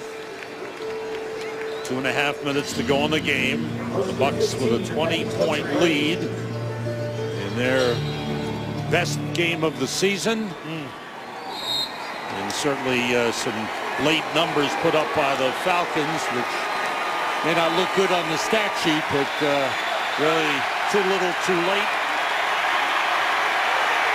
Empty backfield for Matt Ryan. Sends everybody out and throws, and it's dropped by Darius Johnson. Rookie out of SMU getting a chance to play. Julio Jones out for the remainder of the season.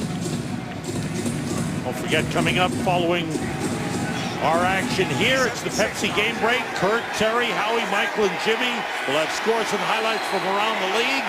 Fox Sports Ticker has up to the second scores and stats. Matt Ryan with a short pass. Harry Douglas with a nice play. And then he is walked down by Sean Golson inside the 15-yard line at the 13. And don't forget, second game's coming up. America's Game of the Week. Some of you will see Minnesota at Seattle. Some will see San Francisco at New Orleans. Some will see Green Bay at the Giants. Pepsi game break. The guys are standing by. We've got 2 minutes to go in the game. Happiness is winning for the Tampa Bay Buccaneers. Frustration for the Atlanta Falcons. Bobby Rainey That's a new name they like around here. Vincent Jackson, he's been doing this for years. An oldie but a goodie. 2 minutes to go. Don't forget the Pepsi game break coming up next, followed by more great football action at America's Game of the Week. Matt Ryan with a corner to Harry Douglas too far and a hit on the quarterback. There's a flag on the play as Ryan was hit after Personal he foul, threw it. roughing the passer. Defense number 93. Helmet contact. It's on After Gerald distance to the McCoy. goal, Let's get an first update. down. Joel Klatt has got it for us. Joel. Sam, you were talking about that great football here on Fox in the afternoon games. Well, Eli Manning hosting Green Bay, plus Russell Wilson. He's going to host the Vikings. He should get Percy Harvin back. And it's Colin Kaepernick visiting Drew Brees in America's Game of the Week. Sam, it's all coming up on Fox. I'll be watching. Thanks, Joel. Heath will be watching, too. You know it. You know it. First and goal, Falcons. After the penalty assessed to Gerald McCoy, who's had a couple of penalties for roughing the passer. Ryan waiting, throws it away. He was about to get hit by Adrian Claiborne. Adrian's had a great day today. A lot of hustle plays. Been very active. He's been all over number 2, Matt Ryan's back all day. He's had times where they've busted coverages on him. He's had times where he's beaten man-to-man blocking schemes. Extremely active. And with Daquan Bowers out with a concussion, that was important for Claiborne to have that kind of game. Less men to rotate. Yes, more plays, more activity.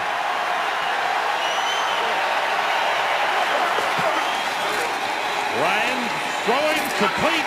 The ball pops loose.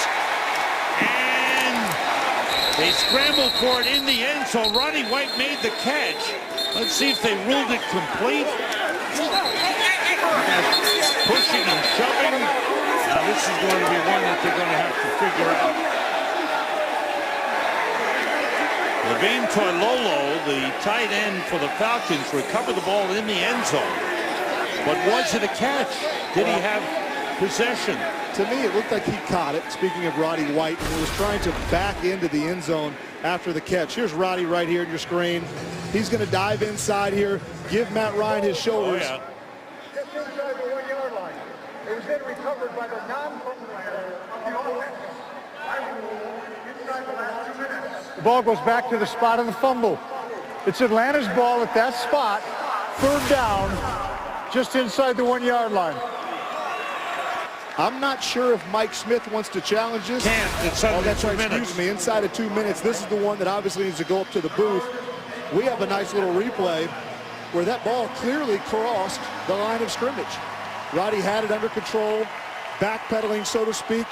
Here's your view right here. As soon as any part of that ball touches the white line, yeah, you're touchdown. right. That should be a touchdown. So, Sam, thank you for the correction on the challenge inside of 2 minutes. Didn't mean to interrupt you. No, you did good. You got to keep me straight, partner. And the officials are coming over to the Bucs sideline to explain to Greg Schiano what happened as Mike Smith looks on. And the review should come from upstairs.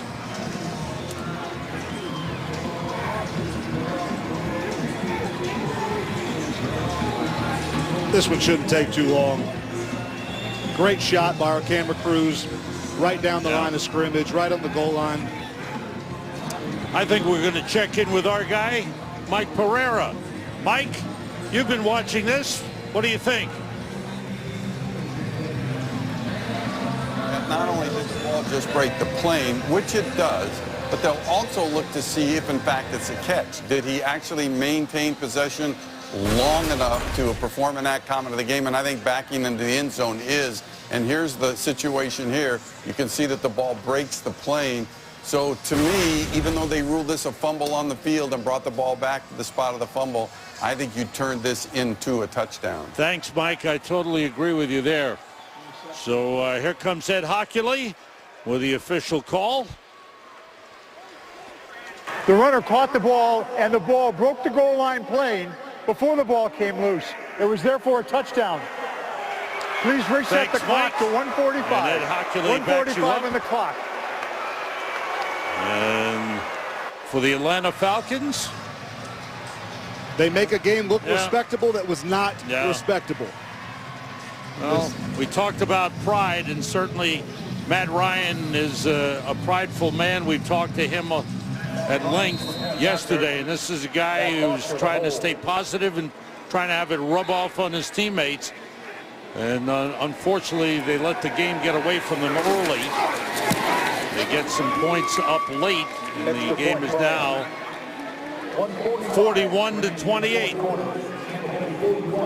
We have got lots of football coming your way. We've got the Pepsi game break coming up. We may have time to get to the end of the Washington-Philadelphia game, and that game suddenly has become 24-16. Philadelphia leading Washington. Washington coming back late. But if we don't get to that, there's the game of the week. America's game of the week. Look at that. 49ers and the Saints, Vikings at Seattle Seahawks, and the Giants home against the Green Bay Packers. And of course, during the Pepsi game break, up to the minute scores, highlights, and up to the second scores and stats. Darrelle Revis had a quiet game because he did his job. They want to stay away from him. Well, look at the big yawn. It was a quiet day. I think he's a little bored with this game. Quiet for him is good. Most time that means the quarterbacks avoided his side of the ball, and that's usually the case. I think what's bad news around the league is that he's starting to get that quickness back. The instinctive plays are coming back, and he's getting his complete game back. That makes him one of the best in the league. Absolutely, and an adjustment to what Greg Schiano wants to do on the defensive side of the ball. They put him in zone, they put him in man, a lot of different schemes, and he's great enough to do them all. On the onside kick try, Vincent Jackson with the recovery. How about that quarterback matchup? Drew Brees and the New Orleans Saints with 5 straight home wins. They'll be home against Colin Kaepernick and the San Francisco 49ers. 49ers are 6-3, 2.5 games behind Seattle Seahawks. Saints are 7-2, trying to stay ahead of the Carolina Panthers, who are 6-3. Absolutely. I know this. A lot of math involved in all these games before the end of the year of who's home seed, who's first round bye, but that dome tonight, New Orleans is going to be rocking. The game's gotten a little close for Greg Schiano's liking, so Mike Glennon comes back in. He doesn't want anything to foul it up. Tampa Bay Buccaneers, 409 yards offense. The offense has scored 4 touchdowns. Bobby Rainey, that was Mason Foster getting one for the defense. Rainey again, 2 rushing touchdowns, and Rainey the short pass. I'm telling you, it's been a team effort. Special teams plays. Vincent Jackson here. Every facet of the game today has had an impact for the Tampa Bay Buccaneers. Block punts, onside kicks. Greg Schiano loves team complementary football. You see the love he's given there to Bobby Rainey. He's thrilled to have found that youngster. Terrific pickup. And he has really been a big boost with 164 yards rushing on 28 carries. I think that's what's impressive. That's what you call carrying the load. Second down. Falcons have 1 timeout remaining. Here's Rainey with Lorig, the fullback, trying to lead the way, and Rainey's tackled for a loss on the play. Atlanta Falcons, we mentioned Thursday night, they have to come right back and play the New Orleans Saints. Short turnaround. They've had some injuries to deal with, then a little bit of a break, but they play in Toronto against Buffalo. And that's Buffalo catching a break second too. home. That's catching a break too. Playing in Toronto instead of having to go to Buffalo. Tough to play there in December. Green Bay, Washington, San Francisco, Carolina. I mean, that is a grueling schedule for Mike Smith and his crew. Well, once again, since they formed the NFC South, there have been no repeat division winners, and once again, there won't be this year. Atlanta won it last year, and they are out of the picture. Bobby Rainey for a couple of yards. And the standings we talked about, New Orleans Saints at the top of the division at 7-2, and Carolina, who Carolina Panthers have really come on. Yes. And we've seen Cam Newton just grow up in front of our eyes. Well, and Ron Rivera's defense come to life in front of our eyes. I mean, watching their game tape it's just fun. I mean, you know, Cam's still maturing. Obviously, still a lot of room for growth. Coach Shula, their offensive coordinator, they're still working out the kinks there. But that defense, led by Luke Kuechly, Starlo Tulele in the middle, I mean, they get after you in every which way. Carolina makes the playoffs. Luke Kuechly is going to get a lot of attention, a lot of votes for Defensive Player of the Year. Listen, no disrespect to some of the fine defensive players around our league, but I'm telling you, when you turn on the film, Luke Kuechly is everywhere. There's no padded stats. It's interceptions. It's pass defense, runs in the backfield, runs stopped in the backfield, sacks. When you say he does it all, he does it all, Sam. I think the other thing about this game, well, you see the Matt Ryan, that's a tough thing. Atlanta's going to be 0-5 on the road after this game, as the Bucs get set to kick the ball away.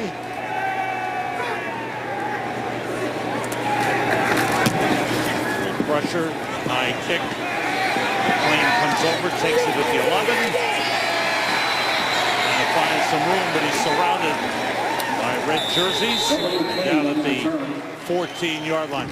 I think one thing in looking at these two games for Tampa Bay Buccaneers, both at home against Miami and then today against the Atlanta Falcons, is they're serving notice that they will not be an easy team to play against. Well, they're not going to lay down, and what their bread and butter has been, they're going to continue to find a way to run the ball. This defense in every statistical category speaks for itself. They know how to take the ball away. They know how to stop the run, and that spells trouble for most teams in the matchup department. They've got some really good players. We mentioned Gerald McCoy was the dominant player out there today.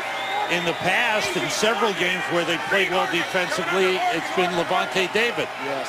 Levante, I think, statistically has been somewhat quiet today, but big hits, still letting his presence be felt in the blitz game, pressure game as well. And then the veterans that they have in the secondary, Darrelle Revis, Deshaun Goldson, and the youngsters that are stepping up in Jonathan Banks.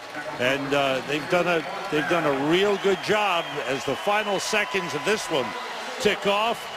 It's 2 wins in a row for Greg Schiano's Tampa Bay Buccaneers as they defeat Mike Smith's Atlanta Falcons 41-28.